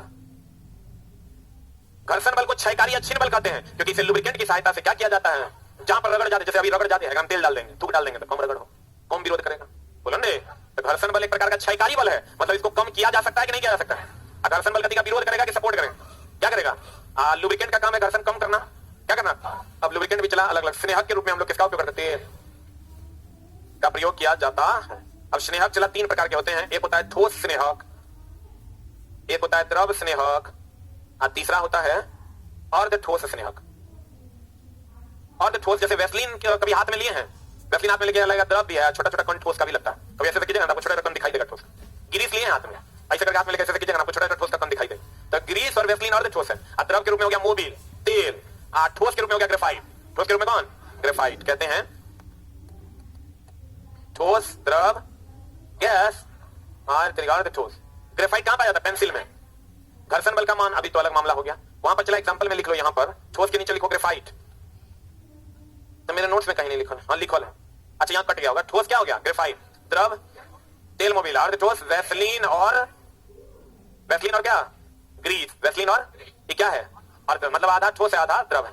अब चला घर्षण गति का विरोध करता है कि सपोर्ट, जितना ज्यादा विरोध उतना ज्यादा घर्षण, उतना ज्यादा रगड़, जितना ज्यादा रगड़ उतना ज्यादा विरोध उतना ज्यादा घर्षण, बोलवे नहीं का। घर्षण गति के विपरीत लगता है कि उसी दिशा में, घर्षण हमेशा गति के किधर लगता है, विपरीत लगता है, और ये गति का क्या करता है, विरोध करता, क्या करता है, इसको कम किया जा सकता है किसकी सहायता से, लुब्रिकेंट यानी स्नेहक की सहायता, लुब्रिकेंट यानी स्नेहक की सहायता से इसको कम किया जा सकता है। स्नेहक कितने प्रकार के, कौन कौन, सही है ना। आप चलो बताइए, संतुलित बल होगा तो गति होगा, असंतुलित बल होगा, असंतुलित बल बहुत ज्यादा होगा तो आकार में परिवर्तन, सही है, पक्का, बुलंद।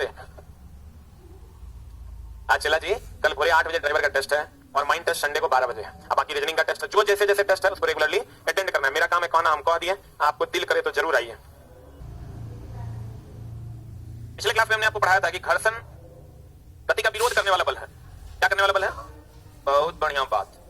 घर्षण एक प्रकार का बल है जो गति का क्या करता है, विरोध करता है, या कम हो सकता है। कैसे हो सकता है, लुब्रिकेंट दे, लुब्रिकेंट देकर के इसको कम किया जा सकता है, ठीक ना, तेल मोबिल ग्रीस आदि देकर के इसको हम लोग क्या कर सकते हैं, कम कर सकते हैं। बहुत बढ़िया बात। अब कहते हैं स्नेहक के रूप में हम लोग तेल मोबिल ग्रीस ग्रेफाइट का प्रयोग करते हैं। अब एक बात बताइए चला जी, कि घर्षण बल जो है सतहों की प्रकृति पर निर्भर करता है। घर्षण बल किस पर निर्भर करता है, जैसे स्टैंड अप फॉर एग्जाम्पल, चूजा है, एक गाल छुओ, हमर गाल छुओ, दोनों फर्क ना है। ये चिकना है, एक में कोई रगड़ने है, एकदम मुलायम मुलायम लग रहा है, तो चला दोनों में फर्क है। इसकी प्रकृति देखो, इसकी प्रकृति देखो। घर्षण बल सतहों की प्रकृति पर निर्भर करता है, नहीं करता है। सतह रुखड़ा है तो ज्यादा रगड़ होगा, सतह प्लेन है तो कम रगड़ होगा। लगा दिया करो, जल्दी आ जाएगा। मेरा बात समझा, घर्षण बल सतहों की प्रकृति पर निर्भर करता है, क्षेत्रफल पर नहीं। बोलो कैसे, जैसे एक उंगली एक पे देंगे तो ये उतने रगड़ होगा, और 4 उंगली देंगे तो ये उतने रगड़ नहीं होगा। बोल रहे नहीं बुझा रहा है, एक उंगली एक पर देंगे ना तो ये उतने रगड़ होगा, और 4 उंगली देंगे एक पे तो ये उतने रगड़ होगा। नहीं विश्वास तो अपने अगल बगल में रगड़ के देखते करते हैं। गौर फरमाइएगा, घर्षण बल सतहों की प्रकृति पर निर्भर करता है, लेकिन सतहों के बीच के क्षेत्रफल पर निर्भर नहीं है।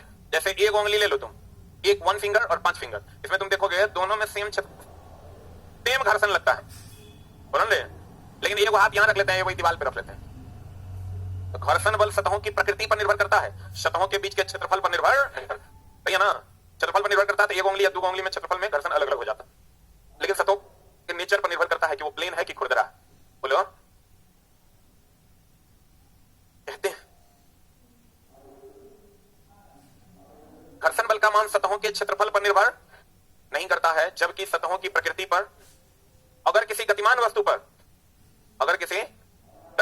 पर बल कार्य नहीं कर रहा है, देखो जैसे हम कोई वस्तु है उसको हम धक्का दे दिया, धक्का देकर छोड़ दिया, या कोई वस्तु गतिमान है तो धीरे धीरे रुक जाएगा, आगे चलते रहेगा। कोई बॉल है मान लो, उसको हम धक्का के छोड़ दिए, कोई बल नहीं लगा रहे हैं, तो धीरे धीरे आगे जाकर रुक जाएगा, नहीं रुकेगा। घर्षण बल के कारण, किस बल के कारण, घर्षण बल अर्थात विरोध बल के कारण। कौन बल के कारण, घर्षण बल वह बल है जिसके कारण कोई वस्तु बिना बाह्य बल के अगर कोई वस्तु चल रहा है, जैसे अब चल रहा है, फिर एक लात मार दोगे तो चलते रहेगा, फिर थोड़ा दूर जाएगा, फिर एक लात मार दोगे, चलते रहेगा। लेकिन चला के छोड़ दोगे, उसका विरोध के कारण कुछ देर रुक जाने के बाद क्या हो जाएगा, रुक जाएगा, क्या हो जाएगा।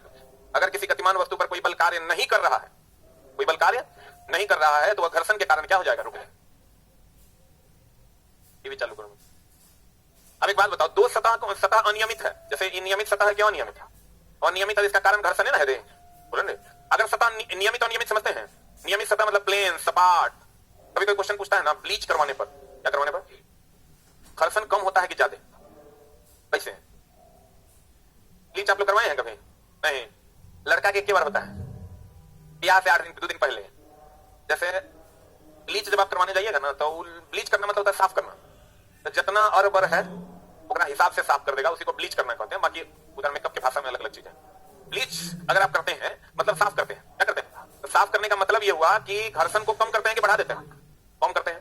तो कहते हैं, गौर फरमाइएगा, दो सतहों के अनियमितता का कारण क्या है, घर्षण। अब वस्तु को ठेल के छोड़ दिया, कुछ दूर पे रुक गया, इसका कारण कौन है, क्योंकि घर्षण गति का विरोध करता है। घर्षण गति का क्या करता है, विरोध करता है। आप देखिए, कहता है घर्षण द्वारा जो कार्य होता है, जैसे हम ये वस्तु ले लीजिए, ऐसे से रगड़िए, घर्षण द्वारा जो कार्य हम करते हैं वो ऊष्मा ऊर्जा में परिवर्तित हो जाता है।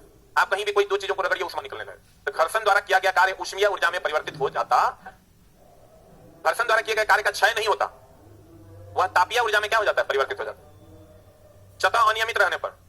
जैसे ये सतह नियमित है, ये जो सतह है ये अनियमित है, अनियमित सतह रहेगा, जो वॉल है ये अनियमित है, इसमें घर्षण लगेगा। और सतह अनियमित रहने पर कौन बल लगता है, घर्षण के कारण ऊर्जा का क्षय नहीं होता, परंतु घर्षण किसमें बदल जाता है, तापीय ऊर्जा में बदल जाता है घर्षण के प्रकार। और फरमाइएगा, हमने आपको कहा घर्षण वह बल है जो गति का विरोध करता है, ये सपोर्ट करता है।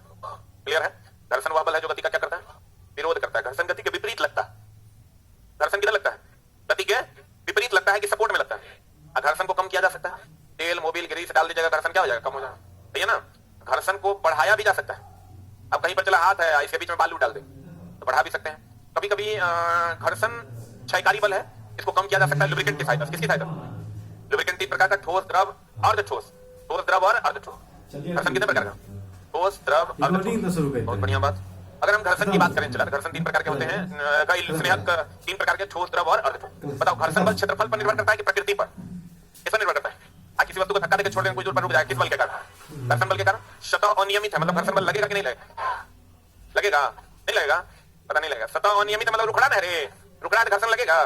घर्षण बल किस ऊर्जा में बदल जाता है, तापीय ऊर्जा में बदल जाता है, बोलन रे। घर्षण बल किसमें बदलता है। अब चला मामला क्या है कि घर्षण के प्रकार वैसे चार हैं, लेकिन मेनली प्रकार तीन है। देखो, अगर कोई वस्तु है, मान लेते चलो ये वस्तु है, ये अभी अस्थिर है, इसको हम कहेंगे स्थैतिक घर्षण। कौन घर्षण, अब ना तब फिसलने वाली है, इसे सीमांत घर्षण। अभी जो घर्षण बल जो गति का विरोध कर रहा है उसे सीमांत घर्षण। और अगर ये फिसल जाती है तो गतिज घर्षण। अगर ये ऐसे लुढ़कने लगती है तो लौटेनिक घर्षण। तो और फरमाइए, क्या फरमाइएगा, अगर ये वस्तु यहां है स्थैतिक घर्षण है ना, अब ना तब फिसलने लगेगी सीमांत घर्षण। ये चला फिसल जाएगी गतिज घर्षण, लुढ़कने लगेगी लौटेनिक घर्षण। यही चार प्रकार का घर्षण होता है, स्थैतिक घर्षण, अब ना तब फिसलने लगेगा सीमांत घर्षण, जिसके बाद फिसल जाएगा उसी को सीमांत घर्षण, लिमिटिंग फ्रिक्शन। हम लोग कहते हैं अब लिमिट हो गया, चुप हो जाओ। सीमांत घर्षण अभी जब फिसल जाएगा गतिज घर्षण, और जब लुढ़क जाएगा लौटेनिक घर्षण। नहीं बुझा होगा। अगर घर्षण के प्रकार पहला है स्थैतिक घर्षण, दूसरा है सीमांत घर्षण,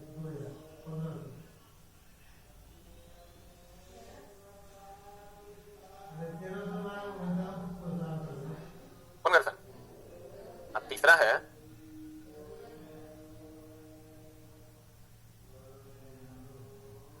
गतिज घर्षण, चौथा है लौटेनिक घर्षण। समझ में आ गया होगा फिगर से। आप लोग तेज बच्चा हैं, पूरे दिन में सबसे तेज बच्चा इसी बैच में। इसको मजाक में नहीं लेना, एकदम सीरियस बात कर रहे हैं। ये बैच हम पढ़ाते भी अच्छा है, क्योंकि घर से 1 घंटा रेस्ट मार के आते हैं। यहां समझना, नारियल पानी पी लिया ना, इसलिए मामला गड़बड़ा गया। देखो चला, बढ़िया समझना। अगर कोई वस्तु अस्थिर है तब जो गति का विरोध होगा, तब जो गति का विरोध होगा उसे स्थैतिक घर्षण। अब कोई वस्तु लुढ़कने पे है तब जो विरोध होगा उसे सीमांत घर्षण इधर। और अब वस्तु गति में है तब जो विरोध होगा उसे गतिज घर्षण। गतिज घर्षण को ही हम लोग सर्पी घर्षण भी कहते हैं, इसी को हम लोग स्लाइडिंग फ्रिक्शन भी कहते हैं। जो 4 नंबर है इसे लौटेनिक घर्षण कहते हैं, रोलिंग फ्रिक्शन। कौन फ्रिक्शन, स्थैतिक घर्षण जब वस्तु अस्थिर होता है, सीमांत घर्षण जब लुढ़कने फिसलने पर होता है, सीमांत का मतलब लिमिटिंग फ्रिक्शन। जैसे हम लोग चला बहुत लोगों को कह देते हैं कि अब लिमिट हो गया, चुप हो जाओ, मतलब अब महत्तम हो गया कि न्यूनतम हो गया, ये सीमांत घर्षण। आज जब फिसलने लगेगा, चला फिसलना और लुढ़कना दोनों में अंतर है। ये अभी फिसल रहा है कि लुढ़क रहा है, आइए साथ क्या है, फिसलना की लुढ़कना। तो देखो इसको गतिज घर्षण भी कहते हैं, सर्पी घर्षण भी कहते हैं, स्लाइडिंग फ्रिक्शन भी कहते हैं। जी इसका डिफिनेशन देखिए क्या है स्थैतिक घर्षण का। स्थैतिक घर्षण वह घर्षण बल है जो तब लगता है जब वस्तु अस्थिर होता है। तो सबसे ज्यादा विरोध यही हो रहा है, तब ना अस्थिर है। अब विरोध कम होता तो नीचे आता। जैसे हम यहाँ खड़े हैं, मेरा विरोध बहुत ज्यादा हो रहा है इसीलिए खड़े हैं, थोड़ा कम होगा तो थोड़ा जाएंगे, साफे कम होगा तो दौड़ जाएंगे, बोलेंगे। यह स्थैतिक घर्षण बल, यह घर्षण बल तब लगता है जब वस्तु स्थिर होता है। गति सीमांत घर्षण बल यह अब न तब अंतिम अवस्था है जिसके बाद लुढ़क जाएगा, फिसल जाएगा। ये ये सीमांत घर्षण है। ये तब लगता है जब वस्तु फिसल रहा होता है और यह तब लगता है जब वस्तु लुढ़क रहा होता है। बता सबसे ज्यादा कौन? स्थैतिक सीमांत तो सबसे ज्यादा होवे करेगा, लेकिन मेनली घर्षण तीन है भाई, 1 2 3। स्थैतिक से कम गतिज, आप उससे कम लौटेनिक, तो सबसे कम कौन हो गया? लौटेनिक ना। इसीलिए लौटेनिक में घर्षण यानी विरोध कम होता है, खींचना आसान हो जाता है। विरोध ज्यादा होगा तो खींचना मुश्किल होगा। जैसे बालू में आप खींचिए किसी चीज को, विरोध ज्यादा वहां खींचना मुश्किल है। अब वही अगर जमीन पर खींचिए तो आसान है। उसी तरह खींचना आसान है कि लुढ़काना, क्योंकि लौटेनिक घर्षण का मान कम है। लौटेनिक घर्षण मतलब विरोध, घर्षण मतलब क्योंकि इसमें विरोध कम होता है, अर्थात घर्षण कम होता है। बुझा रहा है? आपको कहेगा रोलर को खींचने की अपेक्षा लुढ़काना आसान है, क्योंकि लौटेनिक घर्षण का मान कम होता है। बुलंदे अब देखो चिल्ला,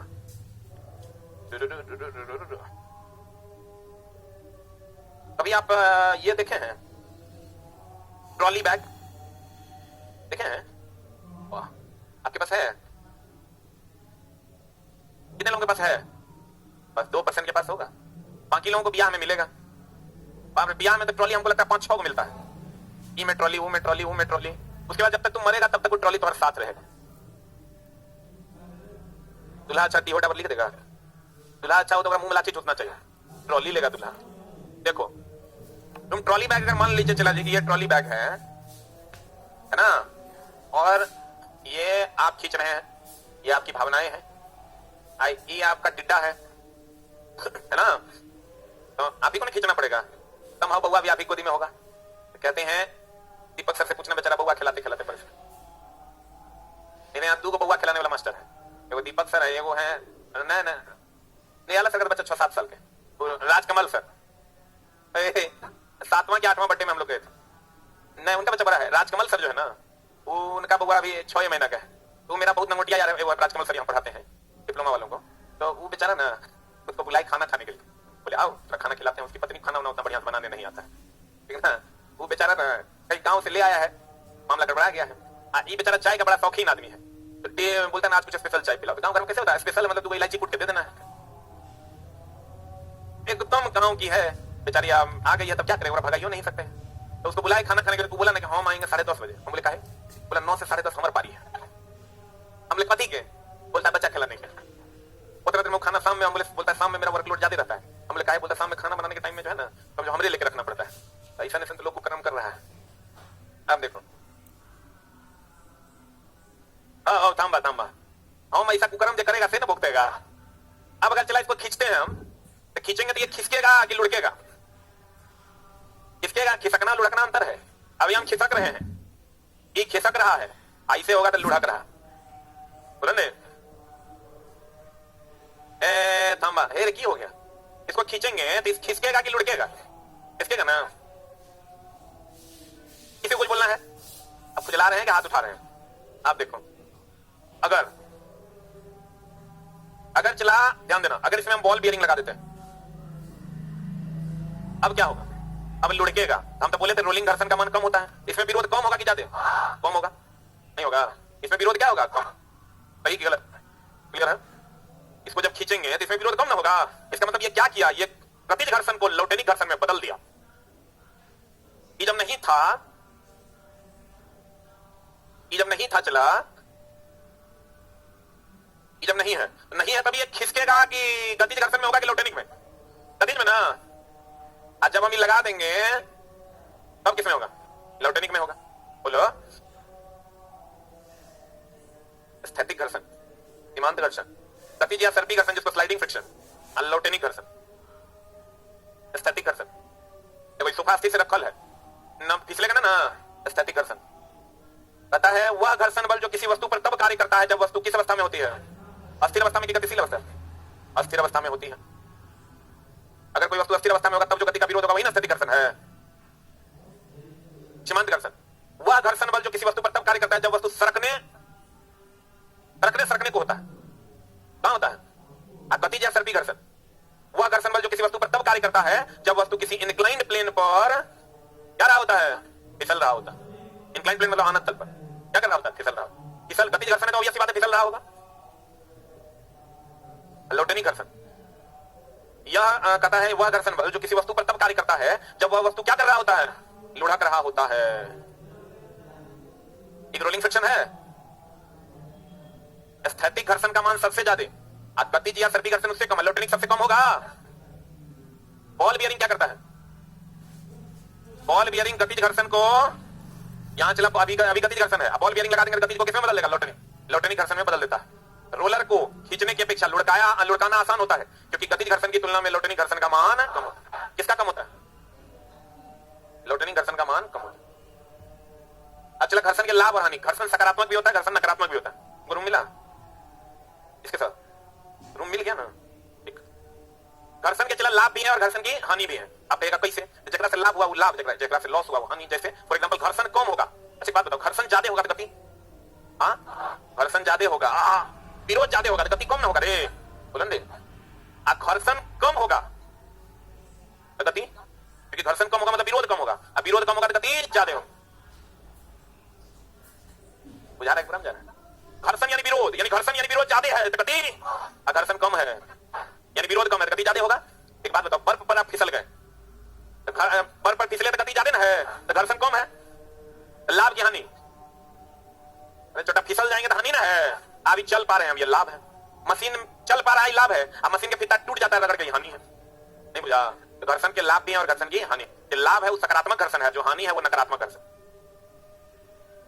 घर्षण कम होने के कारण हम बर्फ पर क्या हो जाते हैं? लाभ है कि हानि?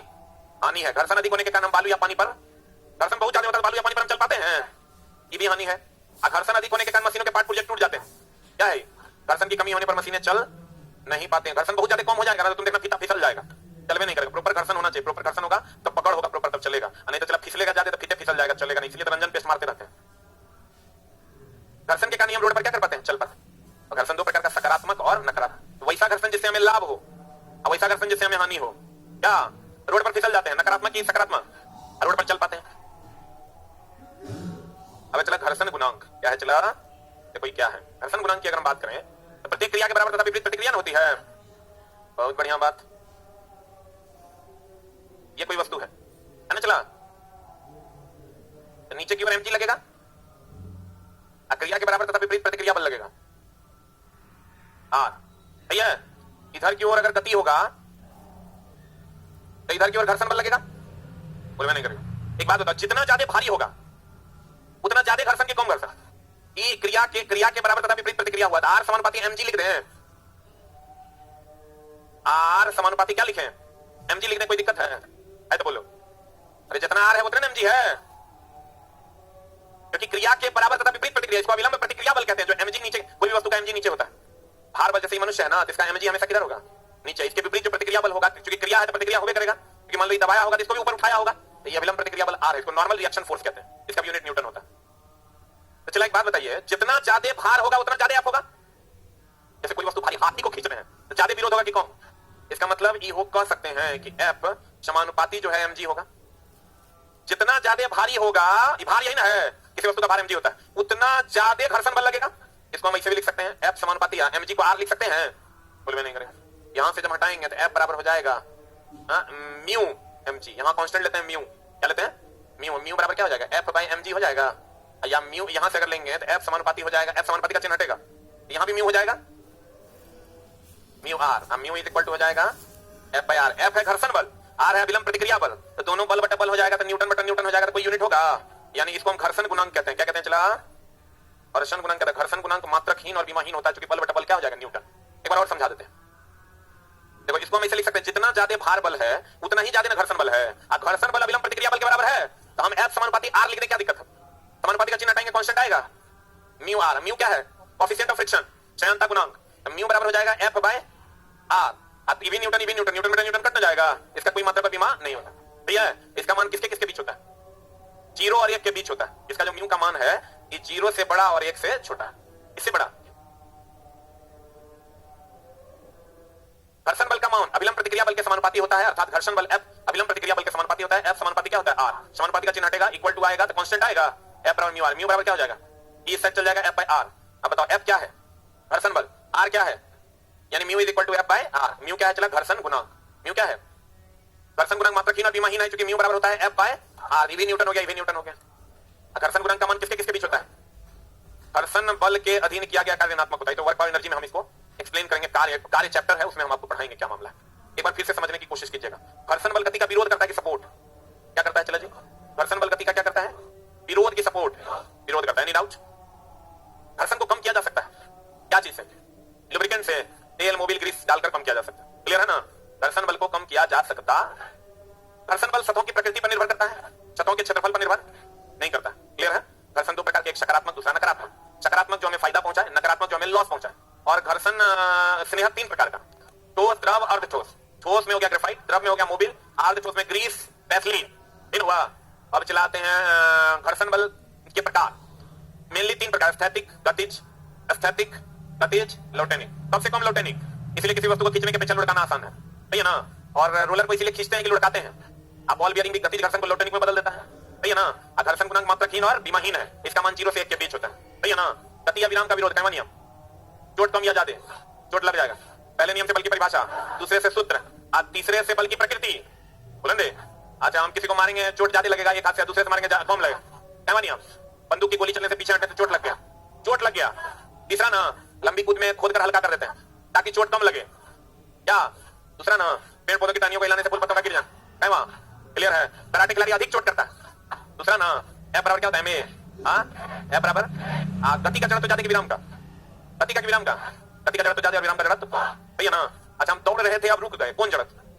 हम बोलते हैं अगर प्रारंभिक अवस्था गति है, अंतिम अवस्था रुक गया तो गति का जड़त्व। अब पहले रुका हुआ है, चल दिया तो विराम का जड़त्व। प्रारंभिक अवस्था से ही जड़त्व का निर्धारण होता है। बोलो, पंखा रुकी हुई थी अब चल पड़ी, विराम का जड़त्व, क्योंकि प्रारंभिक अवस्था उसका क्या था, रुका हुआ था। बोलेंगे घर्षण गुणांक का मान किसके किसके बीच होता है? 0 से 1 के बीच। क्लियर है? घर्षण बल गति का सपोर्ट करता है, विरोध। तो गति के विपरीत लगता होगा। हम फिसल गए, सकारात्मक की नकारात्मक? हम चल पा रहे हैं, क्या चल पा रहे हैं सकारात्मक, हम फिसल गए नकारात्मक, सही है ना? Thank you very much.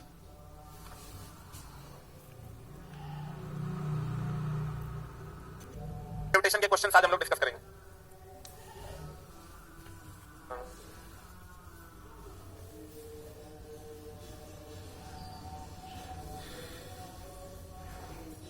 कृपया शांति बनाए रखें।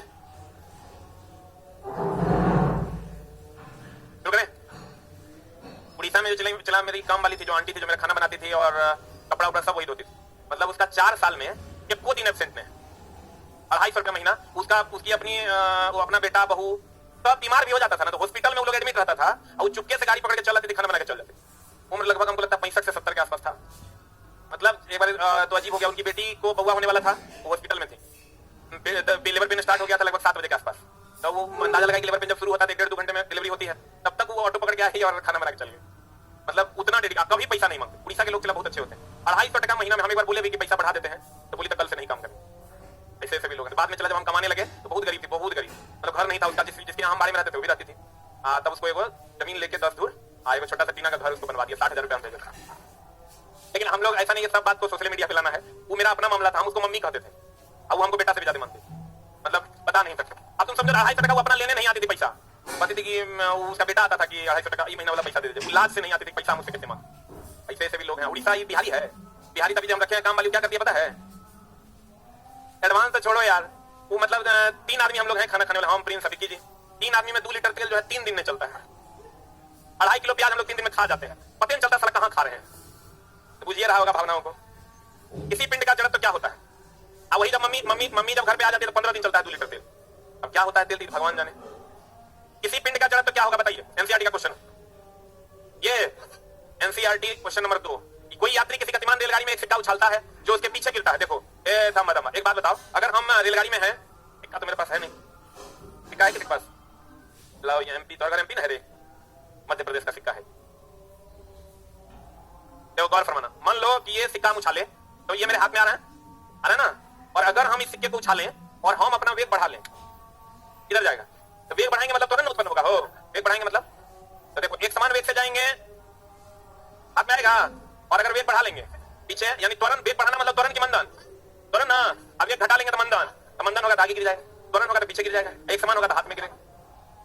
ऑब्वियस सी बात है, वेग बढ़ा लेंगे तो पीछे गिरेगा, घटा लेंगे तो आगे गिरेगा, एक समान रहेगा तो हाथ में। बोलो, रख ले, हम रख लो, बताओ आंसर। पीछे गिर रहा मतलब त्वरित है, आगे गिरेगा अवमंदित है, और एक समान रहेगा तो हाथ में गिरेगा। जल्दी से लिख क्वेश्चन नंबर नेक्स्ट। ठीक हुआ एप्लीकेशन? एप्लीकेशन ठीक हो गया है भाई, हो गया। वेग बढ़ा लोगे तो किधर गिरेगा? पीछे। वेग घटा लोगे तो आगे, एक समान रहेगा तो हाथ में। रॉकेट संवेग संरक्षण का, लेकिन ये चला हम आपको पढ़ाएंगे आगे रॉकेट कैसे संवेग संरक्षण पर काम करता है। ये न्यूटन का तीसरा नियम भी इसका आंसर होगा। देखो रॉकेट का उड़ना में इसके दो आंसर हैं। पहला है संवेग संरक्षण, संवेग संरक्षण is the first answer. Newton का तीसरा नियम, न्यूटन का तीसरा नियम इज द सेकंड आंसर। दोनों रहेगा तक पहुंचती है, दोनों रहेगा क्या मारिएगा, संवेग संरक्षण।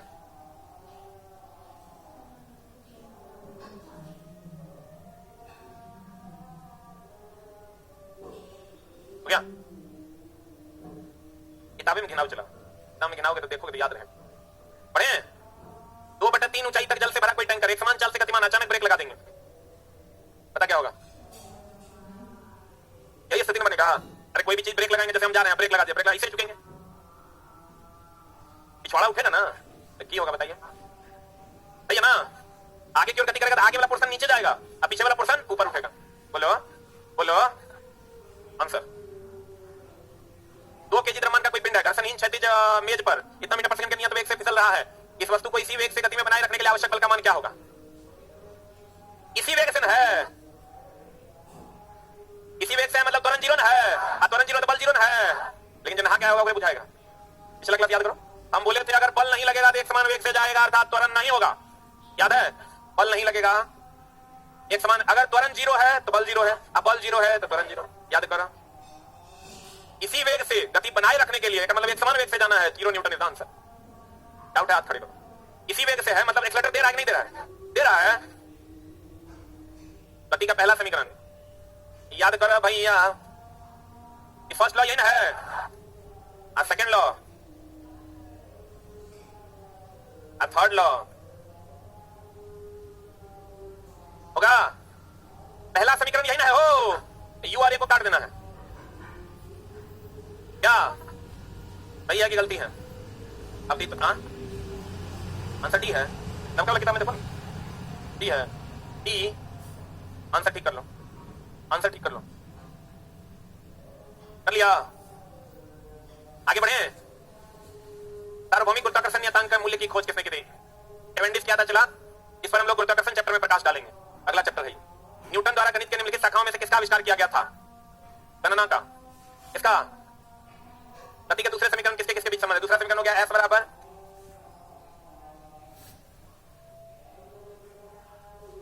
आंसर दिया अभी बोलो ने, उत्प्लावन का सिद्धांत आर्किमिडीज। आगे पढ़िएगा आप, एक्चुअल में ये अगला चैप्टर का सवाल आगे के। जब एक बंदूक से गोली चलाई जाती है, बंदूक पीछे की ओर धकेलता है।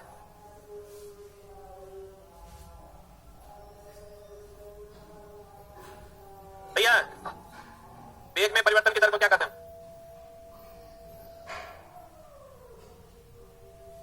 पिछला गुरुत्वाकर्षण चैप्टर का, इसको घेर दो। अभी गुरुत्वाकर्षण नहीं पढ़ाए हैं, गुरुत्वाकर्षण चैप्टर का घेर दो इसको। अगला चैप्टर बताएंगे। समापन रेखा को पार करने के बाद भी धावक भागना जारी रखता है। समापन रेखा समझते हैं? जैसे धावक को वहां तक दौड़ना है, धावक मतलब जो दौड़ता है उसको वहां तक दौड़ना है, और दौड़ते दौड़ते भी आगे तक भी अपना दौड़ जारी रखता है। क्या होगा आंसर? अरे जड़त्व के कारण नहीं ना, वो दौड़ता है तो दौड़ते रहना चाहता है, इसीलिए आगे बढ़ जाता है। गति का जड़त्व क्या है? अगर कोई वस्तु गति में है तो गति में रहना चाहता है, यही ना? अगर वो दौड़ रहा है तो दौड़ते रहना चाहता है, इसी क्रम में वो आगे बढ़ जाता है। नहीं बुझाया? हाथ खड़ा करो डाउट से। अगला, बल की परिभाषा को किसके आधार पर व्याख्यायित किया जाता है? परिभाषा। पहला नियम से परिभाषा, दूसरा से सूत्र, तीसरा से प्रकृति। न्यूटन का गुरुत्वाकर्षण नियम नहीं होगा, ये पढ़ाएंगे आगे। जल्दी लिखो ना।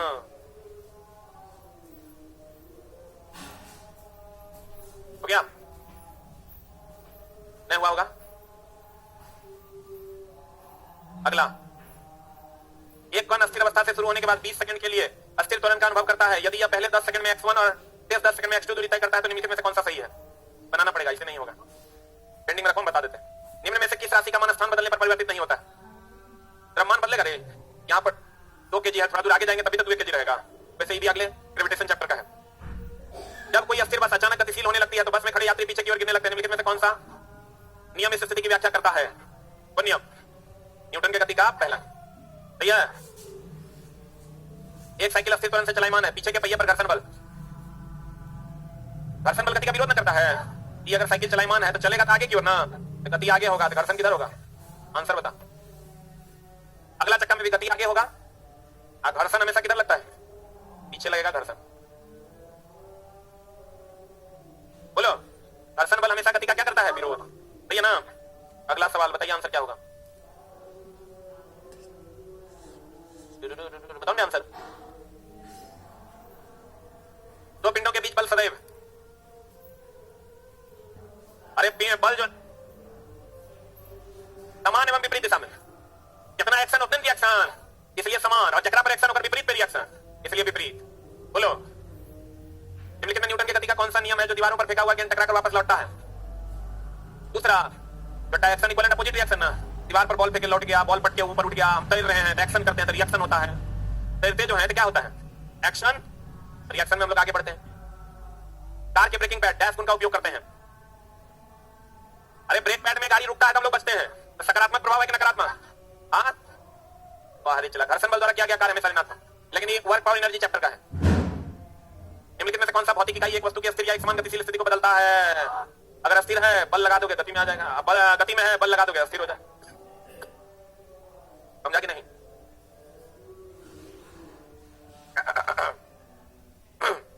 आप इतना सीरियस कहे हैं? क्या हो गया कि इतना सीरियस नहीं रखना है, पढ़ नहीं पाइएगा। बताइए आंसर। कोई वस्तु सतत चाल से गति कर रही है जब तक उस पर कोई, भैया बाहर चला। झूले पर बैठे लड़के की गति, केवल लेकिन घेर लो, सिंपल हार्मोनिक मोशन बताएंगे। निम्नलिखित में से कौन सा कथन न्यूटन के गति के तीसरे नियम के लिए सही है? बल अलग अलग निकाय पर विपरीत दिशा में लागू होता है। एक ही निकाय पर होता है, हमारा पर एक्शन होगा तो हमारे हाथ पर रिएक्शन होगा। जब एक नाविक आगे की दिशा में कूदता है तब नाव पीछे, एक्शन एक्शन रिएक्शन। सही है ना?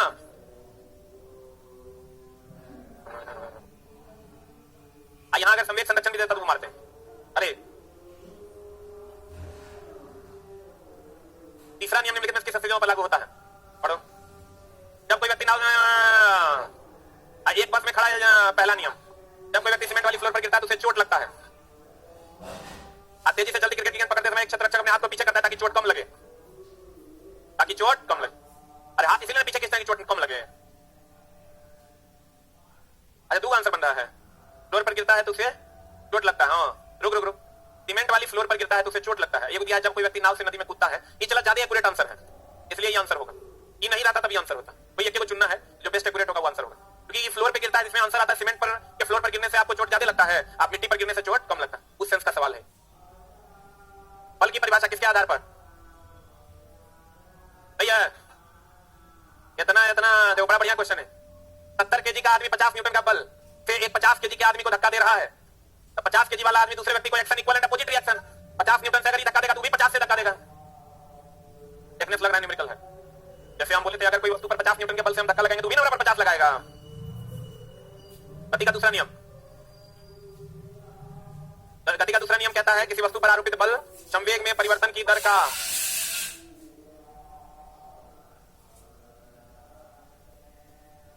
का समानुपाती होता है। तो संवेग ना होगा। डाउट है तो बोलिए, हम खड़े हैं, पढ़े।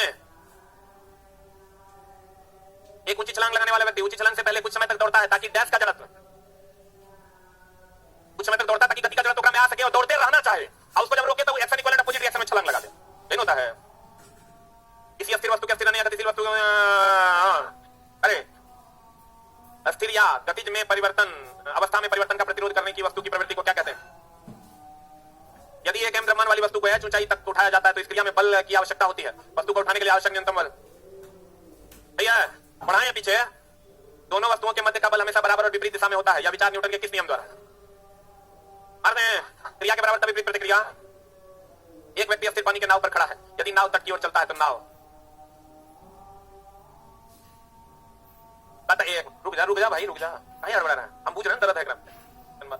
जब तक हम अगला क्वेश्चन में नहीं जाए तब तक वो किया ना, हमरा हर बात पता है कि इसमें तुरंत डाउट हो गया होगा। डाउट हुआ होगा। अस्थिर व्यक्ति, एक व्यक्ति अस्थिर नाव में, नाव पर खड़ा है, नाव अस्थिर है। एक व्यक्ति अस्थिर पानी, अच्छा अस्थिर पानी में नाव पर खड़ा है, पानी अस्थिर है, उसमें वो नाव पर क्या है? खड़ा है। बहुत बढ़िया बात। यदि वह नाव तट की ओर चलता है, एक मिनट रुकना, यदि वह नाव तट की ओर चलता है तो नाव तट से दूर चला जाएगा, अस्थिर रहेगा। तट की ओर चला जाएगा। ये चला क्वेश्चन में गड़बड़ी है। एक मिनट, यदि वह आदमी तट की ओर कूदता है तो नाव तट से दूर चला जाएगा। अब हो गया? अब बोलो, बोलो रे, ठीक कर लो। क्वेश्चन की लैंग्वेज में एरर है। चला, हो गया? पढ़े? निम्नलिखित में से कौन सा प्रकृति में कभी अकेले नहीं होता? बल। पिछले बार का बीबीआई क्वेश्चन था। यदि एक वस्तु दोनों सिरों से पकड़कर खींची जाती है तो उस पर लागू बल को खींचेंगे, खिंचाओ बल। बोलेंगे किसी पदार्थ पर डैश कार्य करने के बावजूद भी उसके आकार में परिवर्तन न होने का गुण दृढ़ता कहलाता है। बाह्य बल लगा रहे हैं, बताए तो याद कीजिए आप। बाह्य बल लगाने के बाद भी इस पर अगर आप बाह्य बल लगा रहे हैं, बाह्य बल लगा रहे हैं, फिर भी इसके आकार में परिवर्तन नहीं हो रहा है, जिसे हम दृढ़ पिंड कहते हैं, रिजिड बॉडी कहते हैं। याद है? आंसर बताओ। कौन सा एक वस्तु पर लागू असंतुलित बल का प्रभाव नहीं है? और संतुलित बल मतलब चला इधर अगर 5 न्यूटन 10 न्यूटन, बोलो क्या होगा? तो असंतुलित बल होगा तो वस्तु की गति में परिवर्तन होगा। जिधर ज्यादा बल होगा उधर चल जाएगा। अब वस्तु की गति की दिशा में भी परिवर्तन हो सकता है, जिधर ज्यादा बल की दिशा में चला जाएगा। वस्तु की गति में परिवर्तन का कारण नहीं बनेगा, बनेगा एक वस्तु की अस्थिर अवस्था में परिवर्तन। सही बात है। अगर ये वस्तु अस्थिर इधर 10 लगा, इधर 5 लगा, इसकी अस्थिर अवस्था बदल जाएगी, गति में आ जाएगा। बोलो है? दो वस्तुओं के मध्य परस्पर क्रिया होती है। बल जो है वो दो वस्तुओं के मध्य परस्पर क्या होती है? क्रिया होती है। संवेग गति की मात्रा को बताता है।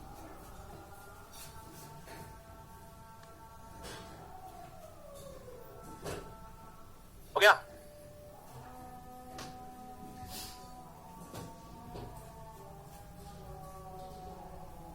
हो गया? प्रकृति में अकेले कभी नहीं होता बल।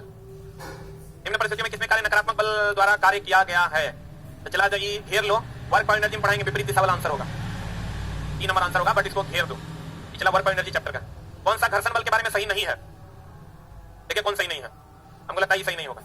रोलिंग घर्षण जो है स्लाइडिंग घर्षण की तुलना में अधिक होता है।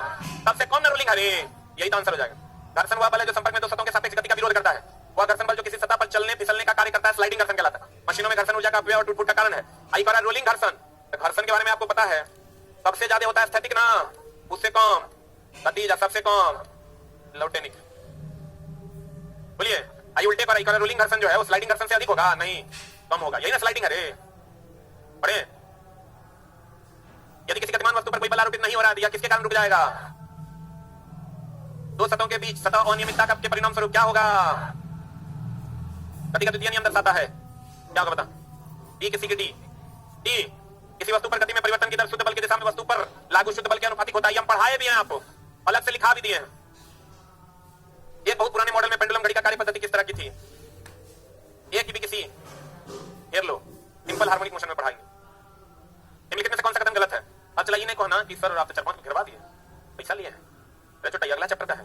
अब जो नया एडिशन आएगा ना तो हम इंस्ट्रक्शन दे दिए, लोग बैठे हुए हैं, उस सब चैप्टर का जो एक्स्ट्रा क्वेश्चन दूसरे में आ गया उसको शिफ्ट कर देंगे। नया जब भी किताब छपेगा तो उसमें सिर्फ क्वेश्चन यहां से वहां जाएगा। तब ये नहीं कहना कि सर फिर नया खरीदवाइएगा कि अब नहीं खरीदना है। अब तुम लोग का एग्जाम तक किताब नहीं बदलेगा। अब थोड़ा बहुत चला आ ई ऊ तक ठीक होते ही रहता है। जब भी किताब छपता है हर 4 बार 4 यानी 20,000 किताब जब छप जाता है तो अगली बार उसको ठीक कर दिया जाता है। कहीं पर मान लो जैसे अभी आज भी का ये था ना, तो अगला एडिशन आएगा तो उसमें ठीक कर देंगे। ठीक तो हमेशा होते रहता है। आ ई ऊ से बुकरा लिए किताब नहीं खरीदना है, उसको हम पढ़ा रहे हैं, हम सब क्वेश्चन पढ़ा रहे हैं, हम ठीक करवा देना। बताओ आंसर कौन सा कदम गलत है? जब एक बस अचानक रुकती है तो बस में बैठे एक यात्री पीछे झुकता है कि आगे, यही तो गलत है, बाकी सब सही है। गति का तीसरा नियम, v स्क्वायर बराबर u square plus 2as a u गया। विस्थापन और वेग होगा, यहाँ और वेग दे दिया, यहाँ विस्थापन होगा, विस्थापन नहीं होगा तो स्थिति होगा। पीछे के चैप्टर में पढ़ाए हैं न्यूटन की गति का दूसरा नियम। बता, ए की भी किसी ए टी अतः दो परस्पर प्रभावी वस्तुओं पर बलों के बीच के संबंधों की व्याख्या। जड़त्व के नियम आप बल के प्रभावों को समझाने में सहायक, यही होगा। दो परस्पर प्रभावी वस्तुओं पर बलों के बीच के संबंध को यह तीसरा नियम दर्शाता है। क्रिया के बराबर तथा विपरीत प्रतिक्रिया, परस्पर एकरा पे क्रिया देकर परस्पर पर प्रतिक्रिया। और जड़त्व का नियम कौन? फर्स्ट। ऊर्जा संरक्षण का नियम तो सबको पता है, ऊर्जा न तो उत्पन्न की जा सकती है ना ही नष्ट की जा सकती, एक रूप से दूसरे रूप में बदली जा सकती। प्रतिरक्षा बल F के विपरीत दिशा में लगेगा और उसी दिशा में लगेगा 0 डिग्री। बताए थे हम आपको। दो कण जिनका आवेश Q1 Q2 है, ये चला दूसरा चैप्टर के है। ये इलेक्ट्रोस्टैट का क्वेश्चन, देख लो क्वेश्चन। अब यहां से न्यूमेरिकल बनाओ। 100 न्यूटन दिया हुआ है, क्या है ये? 50 के द्रव्यमान दे दिया है। तो त्वरण की गणना करें। F बराबर क्या होता है हमें? A बराबर होता है F/m। F कितना? तो m कितना 10 से देखो 2 मीटर सेकंड स्क्वायर भी तो इंतजार में है, 0.2 भी तो इंतजार में है, 0.2 मीटर सेकंड स्क्वायर भी तो इंतजार में है, 2 मीटर पर सेकंड स्क्वायर भी तो इंतजार में। ये होगा इनन होगा, लेकिन त्वरण मीटर पर सेकंड स्क्वायर होता है। बोलो एनी डाउट है तो बोलिए। अगला सवाल देखिए, सब सवाल बनाया हुआ है, एक बार बना के देखिए। मुक्त रूप से गति करने में सक्षम 10 केजी द्रव्यमान की एक वस्तु 10 न्यूटन का बल लगाया जाए तो निम्न में से कौन सा कथन लागू होगा? अरे m दे दिया है 10 केजी, f दे दिया है 10 न्यूटन, f बराबर होता है ma, a बराबर होगा f by m, a बराबर 10/10 1 मीटर पर सेकंड स्क्वायर। क्या होगा आंसर? सही है, सारा बनाया हुआ है, आप न्यूमेरिकल बनाइए। कौन दिखे आपका किताब दो ना। इसमें चला जानते हो कितना न्यूमेरिकल था? लगभग 80 को। एक ही टाइप का था, इसलिए हमारा 70 को हटा दिया। f बराबर ma से पिछले बार हर सिटिंग में 3 को क्वेश्चन पूछा था, मतलब सब सिटिंग मिला के 70 से 80 को सवाल था। हम इस बार काट के 72 को हटा दिया। पूर्ण वाला में देखना ढेरी होगा, सेकंड एडिशन में बहुत क्वेश्चन होगा। होगा देखना ना, नहीं है? होगा होगा होगा, फर्स्ट में होगा तो बहुत क्वेश्चन। इधर आ जाओ, इधर 20 किलोग्राम द्रव्यमान वाली वस्तु है। कितना द्रव्यमान है? m दे दिया है 4 मीटर पर सेकंड स्क्वायर। बनेगा लगने वाले बल f बराबर ma होगा 5 सेकंड टाइम में किसी वस्तु को 5 मीटर प्रति सेकंड से बढ़ाकर 10 मीटर प्रति सेकंड किया जाए तो उसका त्वरण। चला टाइम हो गया 5 सेकंड। प्रारंभिक वेग कितना है? 5 मीटर प्रति सेकंड। अंतिम वेग कितना है?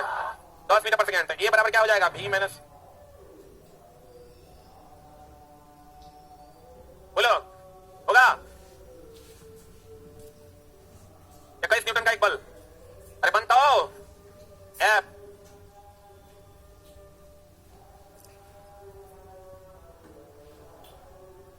होगा यदि 10 केजी द्रव्यमान इतना न्यूटन नहीं बनेगा रे?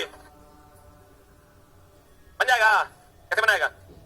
बन जाएगा, देखो सॉल्यूशन बना हुआ है।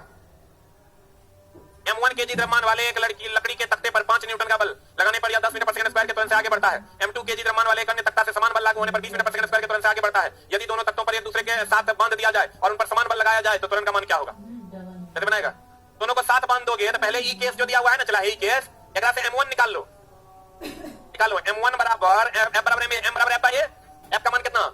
5। अरे छोटा f बराबर में ना, m बराबर f बाय f है 5 और a है 10, आधा किलो। और a को वैल्यू दिया m2, तो b समान बल लग रहा है। एक अन्य तक समान बल मतलब 5 न्यूटन। एकरा से निकालो m2 बराबर f बाय f हो गया 5, ये हो गया 20, 1 पौवा होगा। यदि दोनों तख्तों पर एक दूसरे से बांध दिया जाए उन पर समान बल लगे, ई रैफे लगेगा 5 न्यूटन, f बराबर 5 न्यूटन। m जो होगा वो हो जाएगा आधा किलो 1 पौवा। 3 पौवा कितना होता है? ए छोटा 1 पौवा बोले तो 3/4, 3/4 देखना गड़बड़ होए मन में भैया ना। 3/4 प्लस 1/4 4 4 हाँ, ये निकालना है। ये बराबर हो जाएगा f बटा f का मान कितना है? 5 और m का मान कितना है? 3/4, 20/3। नहीं बुझा सवाल? पहला कंडीशन से m1 निकाल लिया, दूसरा कंडीशन समान बल लग रहा है तीनों कंडीशन में। यहाँ f2 निकाल लिया, वही बल 5 देके फिर कहा दोनों को बांध दिया तो द्रव्यमान हो गया, दोनों को जोड़ दिए, अब बल वही लग रहा है तो ये का मान नहीं निकलेगा। बोलन दे। अगला टाइप 2 तो एकदम आसान है, बना लीजिएगा। अरे m का मान दे दिया है कितना? 2 सेकंड कार्य करता है। टाइम दे दिया है कितना? 4 से 9 हो गया तो u हो गया, ये कितना हो गया? v हो गया। आपको पता है बराबर में होता है, हमको यहाँ निकाल लगाएगा बल तो m एक जगह पर v माइनस u बटा t लिख सकते हैं।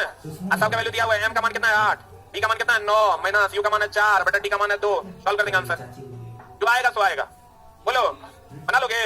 ये वो सवाल है जो तरह से टाइप 3 का 1 नंबर नहीं बनेगा। हाँ कोई बात नहीं, 1 3 नंबर बना देंगे, ठीक ना। कल जो है बना के अगला चैप्टर भी स्टार्ट कर सकते हैं, टेस्ट भी हो सकता है, इस चैप्टर का टेस्ट भी हो जाएगा, ठीक ना। तो मिलते हैं चला अगली कक्षा में। और 1 मिनट ऑनलाइन, अरे ऑनलाइन वालों आपको भी टेस्ट मिलेगा, अगर टेस्ट होगा तो